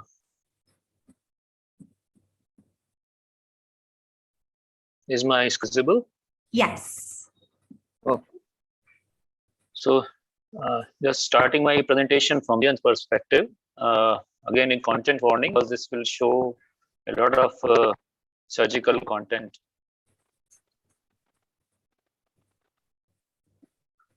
So these are the disclosures, basically financial disclosures related to work. Only thing is it's a certain presentation and may show some graphic content, and those who may find it offensive, they please switch off the presentation sometime. Another warning slide here before the surgical content. Now, transgender queer identities are new to India since historical times, and we find transgenders in all walks of life integrating now. Then I've been in clinical practice since 28 years, and I find integrating better in all walks of forms of society. However, the queer narrative is universal. It's not isolated to India. As you can see in Indian mythology, the Greek and Roman mythology, even in art, the narrative is present. Besides the usual spectrum, there are certain transgender identities which are unique to India, such as the Hiras, who have a well-defined social identity. They are not just a third, or they are almost a third sex, neither male nor female. Most of them are castrated males. Jogappas, who are the male priestesses, goddess Chelamma. Sakhis, who are monks of Vaishnav Sakhibha order, who says Sakhis of Radha, divine goddess. Monk Shakta order reject masculinity to identify with goddess Tripasundari, and many regional entities which are culturally different. The gender is a spectrum, and this gender variance should not be prejudicially because it is universal and it varies. Till 2007, the evidence of transgenderism was and transsexualism was considered very less, 137,000 as you can see, and 1 in 3 lakh for female to male transitions. But this has changed. The recent studies indicate that the prevalence of trans identity may be very high. It is estimated that 3.5% of all adults in US may be LGBT, 0.3% transgender. And if you look at figures for adolescents, the figure may be as high as 2.5 to 8%. A study published by the Amsterdam cohort showed a 20-fold increase in the number of patients reporting to their clinics. And this has also been our experience when I started practice just 5 to 6 patients a year, and now almost 150 patients a year presenting for affirmative surgery. As Lauren said, and it's very important, to form a gender team, because no single specialist can do just to such a complex spectrum of surgeries. The core team consists of plastic surgeons, psychiatrists, and endocrinologists with other related specialties. I present to you the Fortis gender affirmation team, consisting of 7 different specialists and associated support staff. This is now in operation since past 11 years. It's important to operate in a gender-friendly facility, where the staff should be trans-friendly and should not appear to be surprised, shocked, or offended by patients' gender expression. The correct sex chaperone should be present. It is best to just ask the patient that who can be present with surgeon. Ambience and decor and washroom should be gender neutral, and all patient documents should preferably be in the desired gender role of the patient. As the WPATH itself says that SOCs are flexible clinical guidelines, and departures can occur in the patient's unique anatomic, social, or psychological situation, and there are worldwide differences. However, the core issues remain the same. With a view to regional issues, Indian standards of care for persons with gender incongruence and people with differences in sexual orientation were released in the IPATHCon 2020 by Association for Transgender Health in India. As far as surgery is concerned, the basic issues are that basic differences between ISOC 1 and SOCs can be that, detailed consent forms for all surgical affirmative procedures are included, and these are very important. And surgical prerequisites such as need for consultation with MHP are waived off for those who have undergone castration at hands of unqualified people and subsequently present for genitoplasty, as there are a lot of such patients who have exhausted their resources and who require surgeries. Generally, one MHP opinion is required for instituting hormone therapy or breast surgery, but 2 are required for any genital intervention. In addition, other prerequisites are a persistent, well-documented GD as elaborated in DSM-5, capacity to fully informed decision-making and consent for treatment, legal age of maturity, which in India 18 years, to address any significant medical or mental health concerns, and recommended criteria, minimum 12 months of hormone therapy. Now, what hormone therapy does is it provides a reversible means for patient to experience the gender role while better assimilating in the society. And 12 months mean that in all seasons, in all dresses, a patient lives in their desired gender, and this is an important reversible intervention. Now, these are the core and surgical procedures for trans women and men, and ancillary procedures which do not require any reference letters from MHP. Now, I'll begin with the cell part of my presentation, and this is a graphic content. Those who may be uncomfortable are requested to please switch off for some time. Now, I'll be describing a few core processes, showing a few core procedures. This is a radial forearm flap phalloplasty, and the flap is marked in the forearm. This ulnar strip, which is hairless in most of the patients, forms the urethra. And you can see here, the main flap and the urethral strip are dissected and skeletonized on the blood vessels. And the flap is being tubed here, and flap attached from forearm. And the perineal preparation is being done. You can see the female urethra has been now lengthened by the formation of pars fixa urethra. And these labial flaps will be used to create scrotum. And usually we anastomose to the arterial and venous ends of a long saphenous vein loop, the radial artery and cephalic vein. And these 2 nerves are done. And this is immediate post-operative view of the phallus. And this is a immediate post-operative 3 weeks and patient micturating the new phallus. And you can see we have now completed almost 560 cases of RAF and ALT phalloplasties. You can see, and this is a patient with a flexible penile prosthesis case. A few cases of anterolateral thigh flap phalloplasty, and you can see here. Now, thigh flap does not have basically a hairless area, so it is usually pre-laminated with urethra or skin to form. And we do this in the second stage surgery, that is hysterectomy itself. And you can see the pre-laminated urethra with the flap is being raised, and ALT neophallus has been formed. This is another case. Another case of ALT phalloplasty. In this case, usually we do glansplasty later. Another case of ALT phalloplasty, you can see with completed glansplasty. So, ALT phallus is usually thicker and larger than the RAF phallus because the thigh tissue contains more fat. And here is a patient micturating through a RAF phallus. It's an important thing that patient should be able to urinate standing position while visiting a public toilet, and it's really important to the patient, besides also being able to carry out penetrative sexual intercourse with a female partner.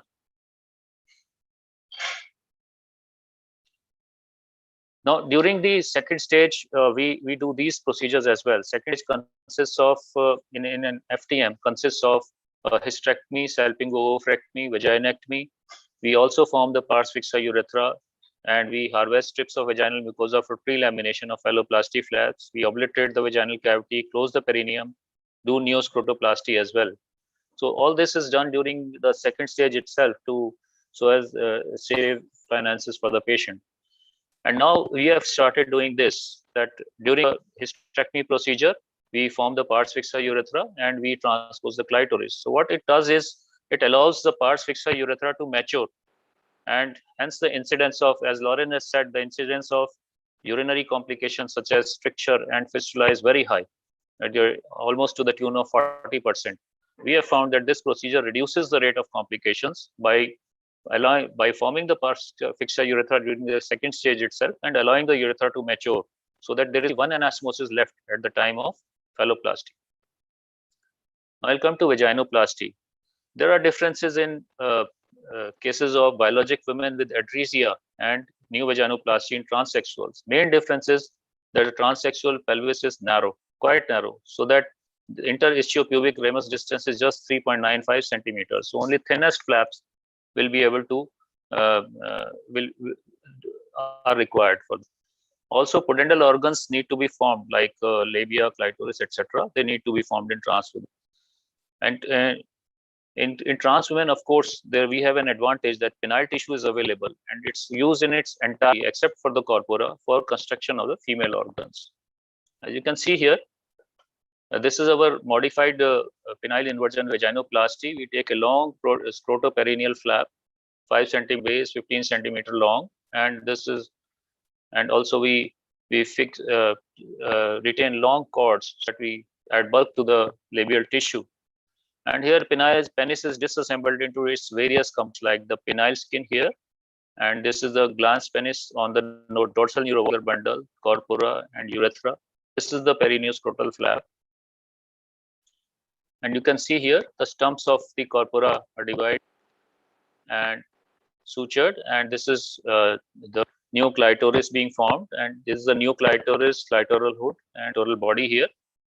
And we also divide the urethra in a manner that we form a part of the vestibule with urethra, and this helps in providing moisture, lubrication during intercourse. And this is the cavity dissection. As you can see, this is the plane of dissection. One is this indicates the prostate gland, and this is the rectum, and this is the plane of dissection. And we also fix the new vagina to the sacrospinous ligament. And that's a very important step. It prevents prolapse of new vagina. And we can ask the patient to dilate with confidence. As you can see, a very long vaginal cavity can be formed. Almost 6 inches, 6 to 7 inches long cavity can be formed to this technique. These are some of the dilators we use. And these are immediate post-operative results in different patients, as you can see. And show a case, we do intraoperative calibration after forming the neovaginal. You can see this dilator is almost 13 centimeter long and can easily negotiate the new vaginal cavity. And we institute self-dilatation of vaginal cavity by the patient at around 1 week post-operatively. It's an important step. Patient needs to self-dilate for at least 3 months regularly to be able to maintain the cavity, or this cavity can contract. Dilatation is as important as vaginoplasty itself.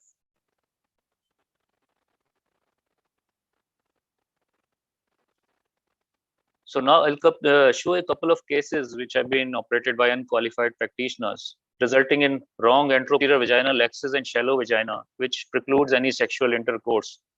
There was almost no formation of pudendal organs, and only option left in the case of penis is to convert to peritoneal or sigmoid vaginoplasty. As you can, this will come after this slide. This shows a long-term result of vaginoplasty resembling almost the normal pudendal organs, and this is that case I was mentioning. So you can see absence of labia, absence of clitoris, vaginal axis is directed anteroposteriorly. No sexual intercourse is possible. At operation, you can see here that this is a small, shallow vaginal tube. So this we were able to correct with the help of.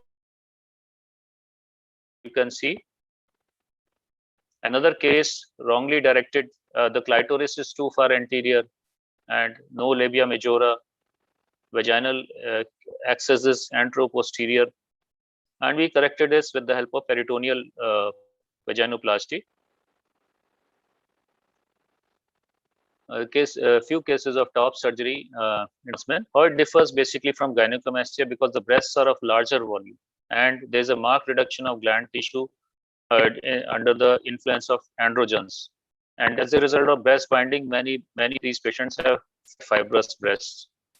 So this is a case of grade 1 equal to grade 1 gynecomastia, and we were able to correct with infant areolar or Webster approach.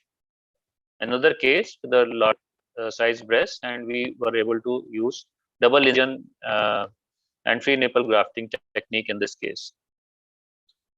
Breast augmentation in trans women also differs from biologic women in the sense that normal female chest has a contour because of extra cutaneous fat that lies around the muscle origin and insertions. Also, the thorax is more conical, shorter, and hence require smaller implants to have the same effect. While trans women, to compensate for that, requires larger size implants. So there is a case here, before and after. You can see the result: 400 cc silicone gel implants in for breast augmentation. Now the operative content is over. Here are some important judgments passed by Indian courts which have helped tremendously in the treatment of these patients. One is Vidhan Barua judgment. In 2012, this Swati Vidhan Barua approached the court because her parents were allowing surgery. And at that time, Division Bench of Mumbai High Court observed that there is no law which prohibits sex change operation, and any legal adult can undergo sex change surgery without the need for parental consent. The Nalsa judgment came in 2014, and which was really very important. It said that there's no need for hormone therapy, or it was a very progressive judgment. It said no need for hormone therapy or reformation surgery. You follow the psyche. If the person says that he has this gender role, then you have to follow that. And it also ensured directions to various organizations for that. The NAS judgment, which was debated many times in the court, finally resulted in a 5-judge bench of Supreme Court, which decriminalized same-sex intercourse homosexuality. And Hindu Marriage Act was modified in 2019 to include trans women and as well as transgenders and intersex women, as they can now be officially Hindu brides. And this also prohibited sex change surgeries, gender-affirming surgeries in management of DST. It said that only in emergency surgery need be done in intersex patients, and hence the management of DSD came at par with that of transsexuals. So this is briefly our data for pre-COVID, that is 2019, 1st January to 31st December 2019. We performed 242 surgical procedures that year. And my personal series is more than 3,000 cases, 48 years. Thank you so much. Thank you so much, Dr. Gupta. I really appreciate it. I think all of us appreciated your presentation, which gave a really nice comprehensive description of the operative procedures, but also some of the novel and the new legal cases and the legal situation that's happening in a positive direction in India. So thank you for that presentation. We really appreciate it. So I'll now pass on. Oh yes, of course, thank you. I'll now pass it to our medical students from Quarentia to share a couple of questions for the audience.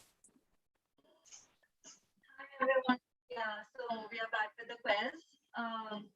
Can Ati please share the screen? Yes. So here's the first question. Which of the following statements are true? So first, gender affirmative surgical interventions not only important for reducing gender dysphoria, but are also considered life-saving for persons with gender incongruence. Second statement, not all gender affirmative surgical interventions require a letter of recommendation from a mental health professional. Now third, the gender affirmative care surgeon should involve the mental health professional and endocrinologist in pre, intra, and post-surgical period. Fourth, written consent of a parent/guardian should be taken for surgical interventions carried out on an individual who is not considered as a major in accordance with the laws of the land. So you all have to tell which of the following statements are true. Yeah, you can write the answer in the chat box. Yeah, we are getting some answers, all of the above.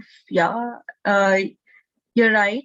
Yeah, you all are right. The answer is all of the above. Yeah. Next question, please.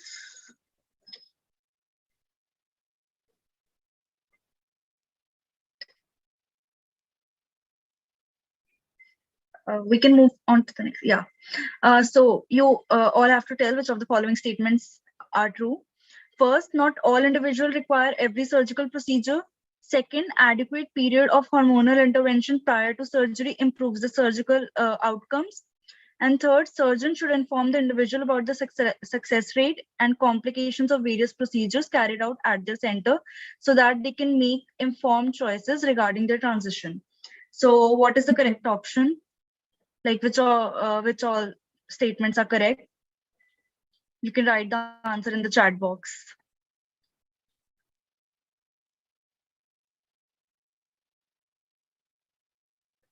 We would really appreciate if you all could participate.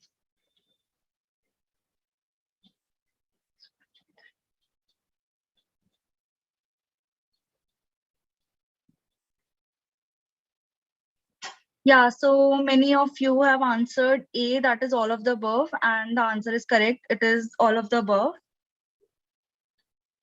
Yeah, we can go ahead with the next question. Do person with gender incongruence and people with differences in sexual development / orientation have the right to marry and raise a child? First, no, they can have a bad influence on the child. Second, yes, this is a human right issue. Every human being has the right to choose their partner and become a parent. And third, debatable since this depends on the laws of the land and requires sanction from society. So what you all think? Yes, the answer is second. Yeah, you all are right. That's amazing. Yeah. We can move on to the next question.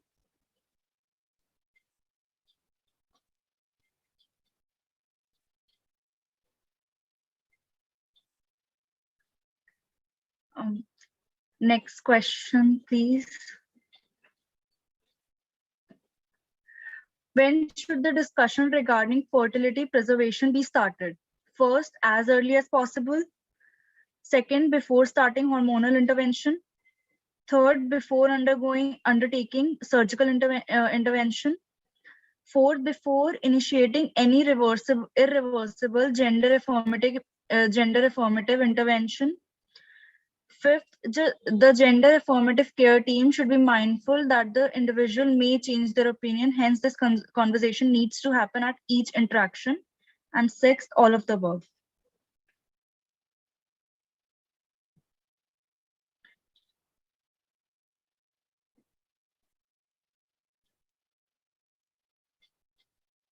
Yeah, so the answer is 6. That is all of the above. We should have the conversation at each intervention and as early as possible. So yeah, and I'm really glad that you all are like participating in this quiz and actively participating. That's really nice.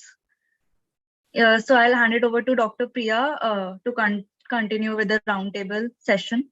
Yes, thank you so much, the Crunchia team, for those questions and also for the audience for participating. Here in India, it's almost 10 p.m. and we've had such great interaction and audience engagement as well. So thank you everyone for this. I also wanted to note, we did get some feedback in the audience in the chat room, just excellent and well-chosen speakers. So just for all the panelists here, I hope you recognize that your presentations were really, really spot on and excellent today. So what we're gonna do for the rest of the session, for the next 15 minutes or 20 minutes or so, is actually have an open house and roundtable discussion with all of the panelists here who are present. And it's an opportunity for our audience members to also share any questions that you have, whether it's about sexual and reproductive health or about any of the topics that were discussed today. And I did see that Pankuri, did you want to ask a question? Would you like to share? Yes, I'm sorry, I think I DM'd you. My question essentially was that we've seen that the Indian standards of care also exist and SOC 8 is about to come in. So I technically feel that there's been a lot of delay in these changes reflecting in the medical curriculum. So we as students really want to know why is there this delay? Why at a super specialty level do we get to know about these interventions or about these care procedures and not at an undergraduate level?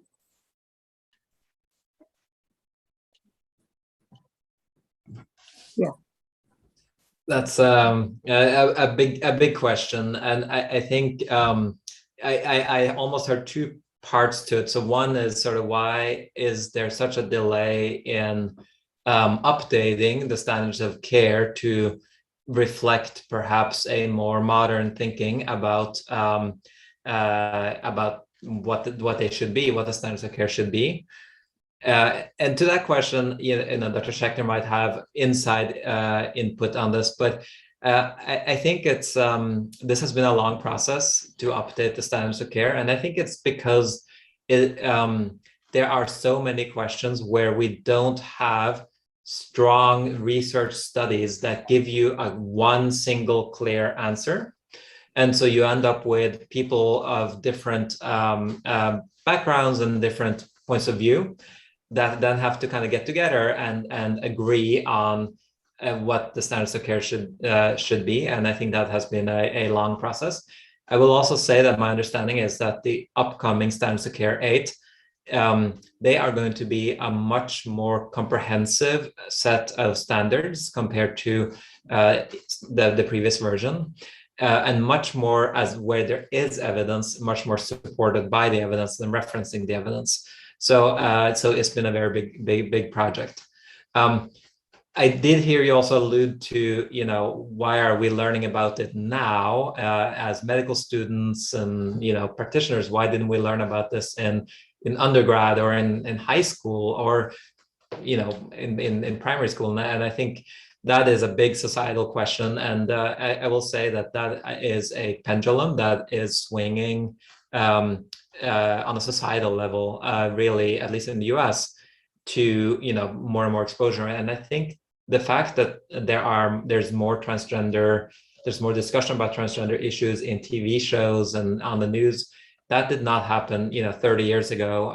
And so I think by necessity it will become more something that is being discussed and also something that our students are demanding to learn because it really is something that they've heard about and want to learn more about. Thank you, sir. I completely got the answer and I agree. So I have a question for all of the panelists. I specifically noted this in Dr. Hamanvik in your presentation. You described that a lot of the care, gender-affirming care, is done by subspecialists, so endocrinologists or maybe surgeons as well. And you also really pointed out the need for primary care physicians, pediatricians, ancillary health professionals, nurse practitioners to be adequately trained in this as well. And I'm also thinking of our future surgeons here who might want to be specialized in this type of support. So where do we get training? Where do we get support? How do we go about that process? Yeah, and this is something where the surgeons have really taken this question and problem and done something with it and created real training programs, as Dr. Schechter was mentioning in this talk. I think the number of surgeons that are being trained in these programs still needs to be higher so that we can meet the demand that is out there. But they are happening in surgery. In medicine, and Dr. Knudsen, you can also comment maybe in mental health, there has not been any formal training. So this is something that WPATH has really taken up as sort of its main educational program is the Global Education Initiative, where they really provide a lot of training, both in the form of lectures, in the form of mentorship, and in terms of also giving opportunities to hearing the patient voice. So there are sort of these kind of worldwide global training initiatives. But I also think that I get invited more and more to talk about these topics, not to so much to endocrine programs. I get asked to talk about it to primary care programs, to OB/GYN training programs, to family medicine programs, because they are the ones that have recognized that they need to be part of the solution.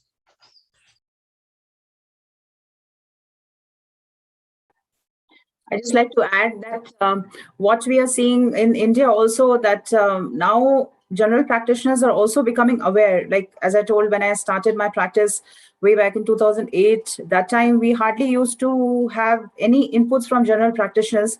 But now we are seeing that many of my patients or clients who come to me, they also follow up with their doctors and they are interested to know what we are doing. But also to add that they don't really understand in the beginning that what exactly is happening. As the student also pointed out, that there is a lack of knowledge at the level of the undergraduates. So what we are trying to do in our college is, like, we have made a curriculum for MBBS students also, where we talk to them about what exactly it is, what exactly we are doing, and our whole team takes some talks on that, so that we at least prime them that exactly they should know what we are doing, because tomorrow they would be seeing these type of patients in their practice for sure, and they'll be seeing much more number than what we are seeing at the moment. And if they are aware of it, and at least they know, they will be more helpful for them, and they will know what exactly to do for them as well. So I think the trend is changing in India as well, and our students are actually working more with gender dysphoria clients, and my DM students now are aware from day one about gender dysphoria. When I did my DM, we were not so much into this, and we used to see only few patients coming with gender dysphoria. But now, like, my students can easily know the way how it has to be done, what are the guidelines, how it has to be practiced. So the trend is changing, and I think 10 years down the lane, the things will be different, and government is also recognizing that this needs to be a part of the curriculum of MBBS curriculum as well.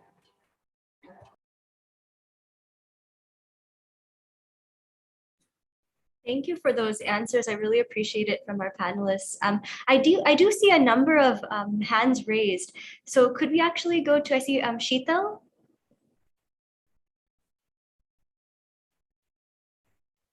Ma'am, I'd just like to very quickly introduce Dr. Sheetal Joshi, is an anatomy faculty at Lady Harding Medical College. And ma'am, please go ahead. Yeah, can you hear me, Pankuri? Yeah, I'm really liking the whole, the way the program is going, and it's beautifully organized. And being a first-year anatomist, I've been teaching anatomy, and the way the surgical anatomy was shown by the surgeon, just the previous presentation, I'm really feeling unfortunate that my anatomy textbooks don't highlight the treatment for transgenders, or a perspective which they can have as a solution. And as the student rightly pointed out, that undergraduates are completely unaware. I feel we have a long way to go. I just needed to make a point here that the way we have disability inclusiveness, if we have the transgender inclusiveness, I feel is the way forward. We need to make the atmosphere in colleges very welcoming for them, because still a lot of stigma is attached. And I feel that stigma comes out, even the medical faculty, I don't know whether they are still ready to hear from somebody. Like, I remember the introductions of my first year students, they say, I am this, and I'm this, that. And I wonder whether the third part of the introduction, we are ready to take it in a positive way. So I was just wanting to know, in the global scenario, how inclusive is your medical education in terms of making them comfortable in the campuses? Whether you have them facilities which make them very welcoming, because I feel in India, we have still a long way to go. So if we can imbibe the rights from you all and, work on a certain level, and I'm sure, as ma'am rightly said, if she's introduced the first year students very well, it should come into the curriculum, and our textbooks should be, looking at it in a different way. So a long way, right from the medical faculty to common people getting aware about it. And I thank, Pinde sir and everybody who has been doing this great work today. My holiday has become more meaningful. So thank you so much. Amazing work. Thank you. Thank you.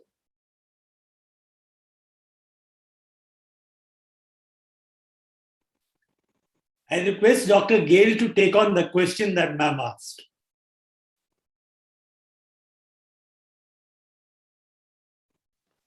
Do you mean the question more about what is going on in terms of medical education? Yeah, okay.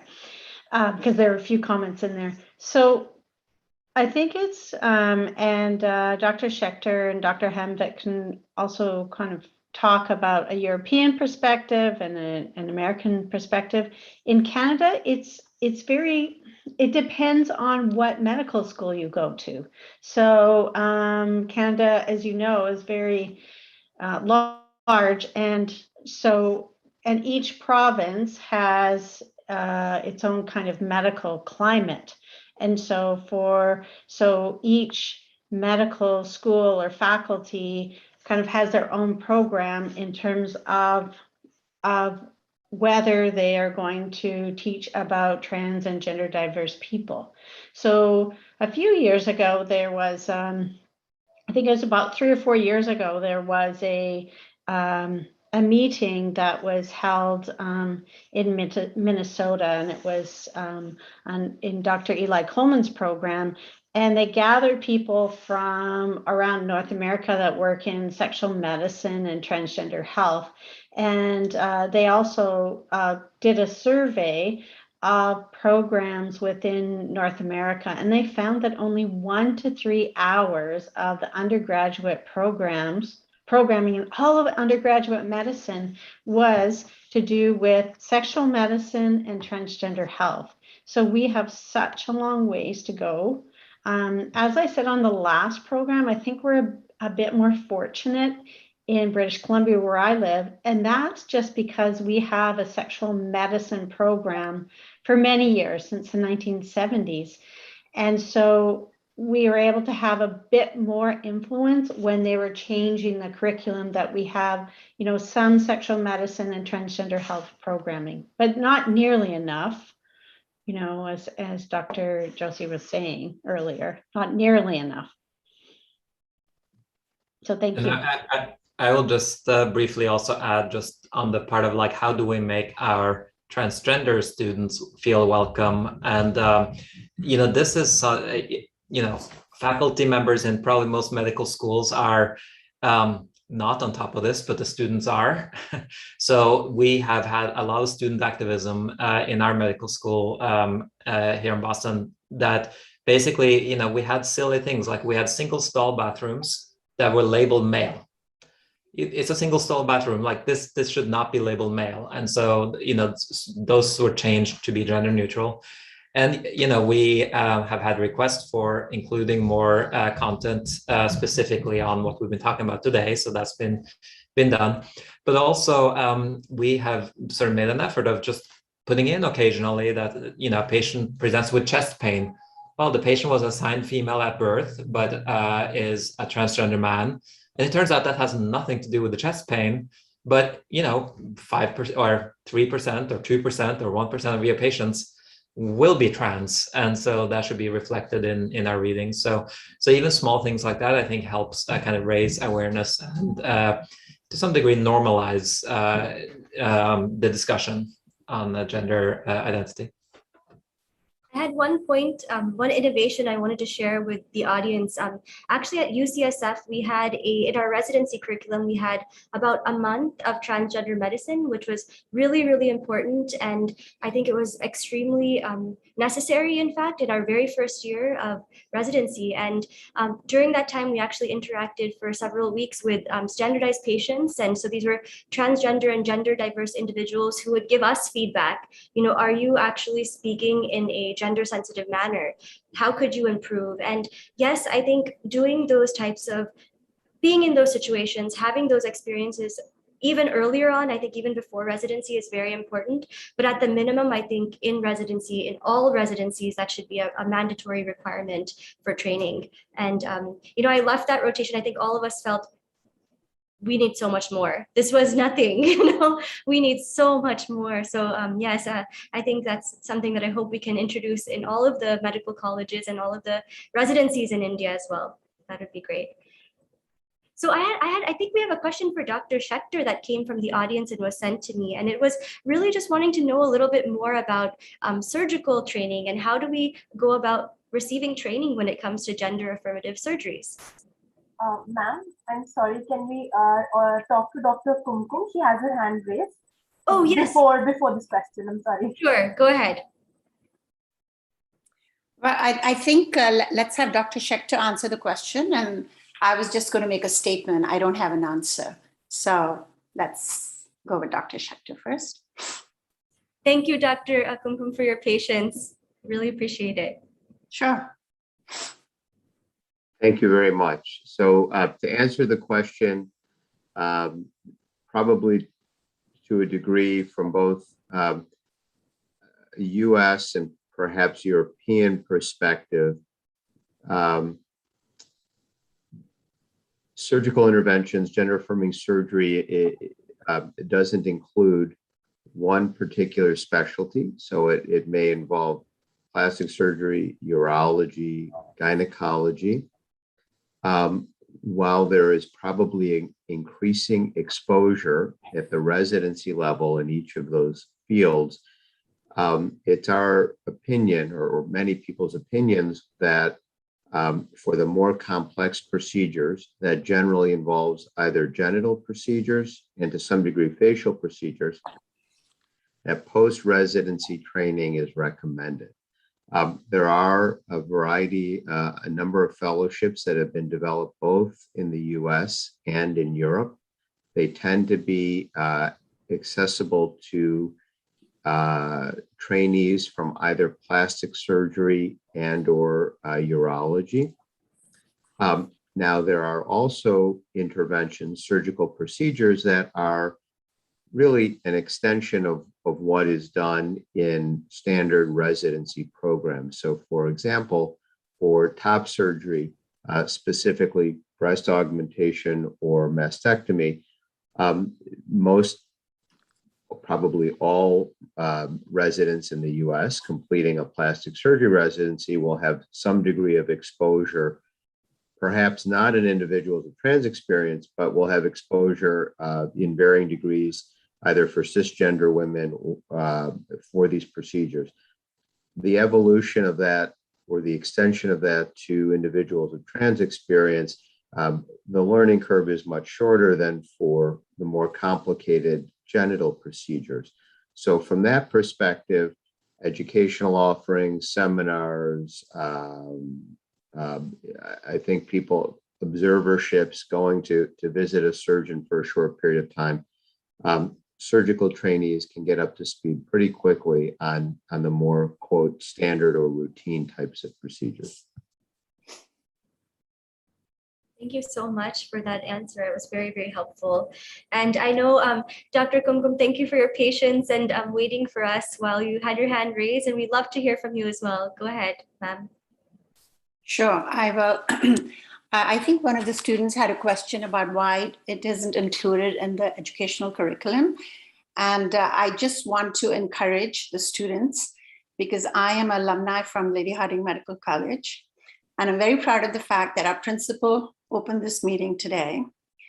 And Dr. Shobhini Rajan, who is the director or assistant director, something at NACO, another Hardonian, is in charge of the transgender care in India.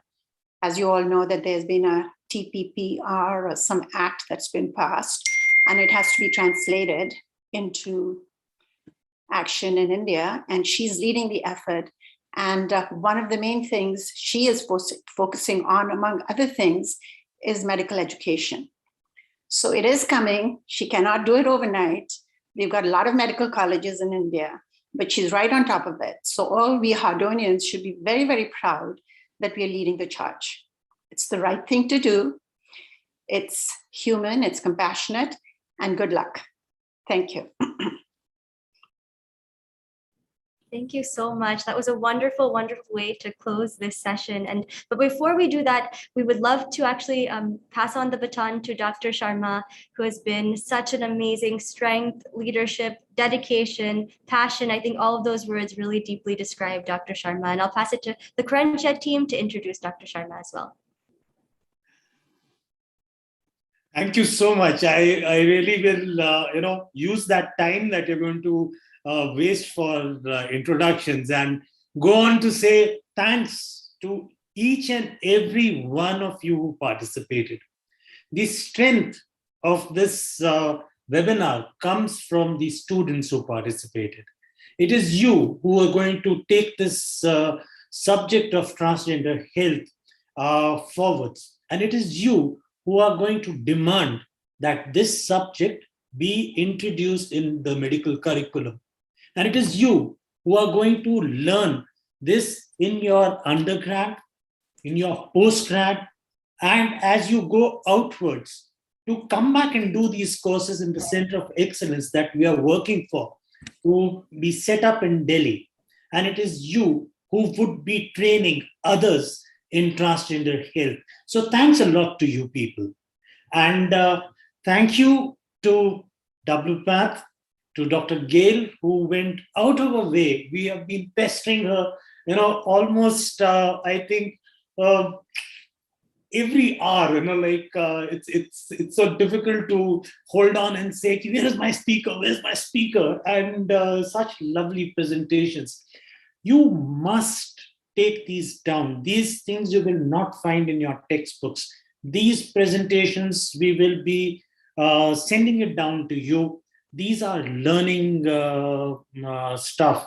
Please talk about this. Tell people who were doing other things while this such an important event was happening. So yes, thanks to everybody. Thanks to Dr. Kumkum, thanks to Dr. Mathur, thanks to the international people, Dr. Mayang, who took out time and has been here. And thanks to so many others, the social scientists who joined us and sat through this 2 hours plus. Thanks to each and every one. And a big thanks to LHMC who's taken this forwards. A big thanks to Dr. Pemle who has given us this platform. And I would like LHMC to make a commitment that yes, we are going to take this forwards.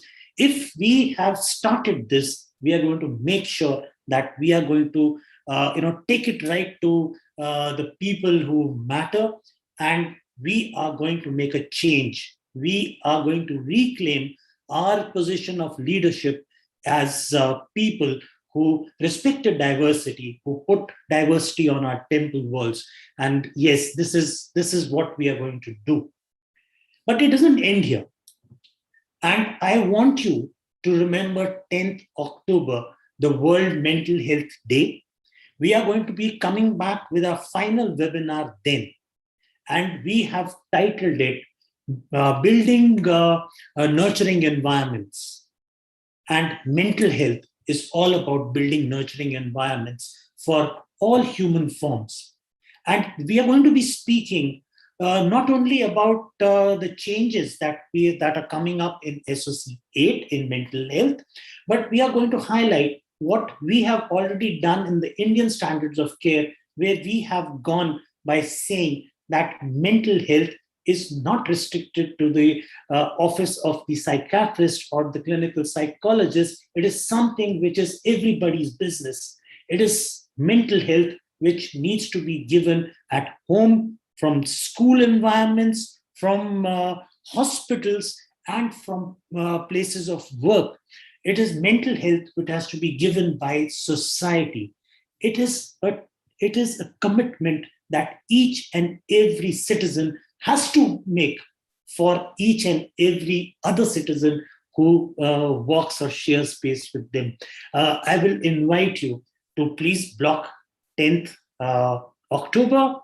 We will probably be working at the same time, around 8 to 10, and we will take your permission to extend a little more time to answer a few more questions if you have, and if you have the stamina to stay with us. Thank you so much for staying with us. I know a lot of questions are not answered.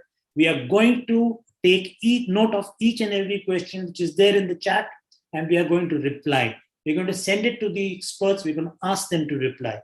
And we are going to take the questions which are not put there, but which were there in the discussion that was coming up, the mood that is there, and we're going to take it right up to the top man. So thank you so much. Have a great day. sorry to interrupt you. Yeah, So yeah, can we all please click a picture? Because, okay, yes. Because So had it been an offline session, we would have clicked multiple pictures. But I would request for everybody who's on the call to please switch on their cameras so that our team can click a few snapshots of all of you all. And especially of our speakers. Kumkum ma'am, if it's possible for you to open your camera. And there are 3 pages, so you'll have to smile for a little longer as I say 3, 2, 1 thrice. And 3, 2, 1. Okay, that's page 1. Moving on to page number 2. 3, 2, 1. And moving on to page number 3. 3, 2, 1. Done. Thank you so much. So let's close with our anthem of woohoo. Yes, we have to unmute. Everybody has to unmute to say woohoo. On 3, everybody. 3, 2, 1. Woohoo! Thank you, everyone. Thank you. Woohoo! Yes. We'll be waiting to see you on 10th of October, and we have a lot planned in the middle of this month, so please stay tuned. Okay. Bye.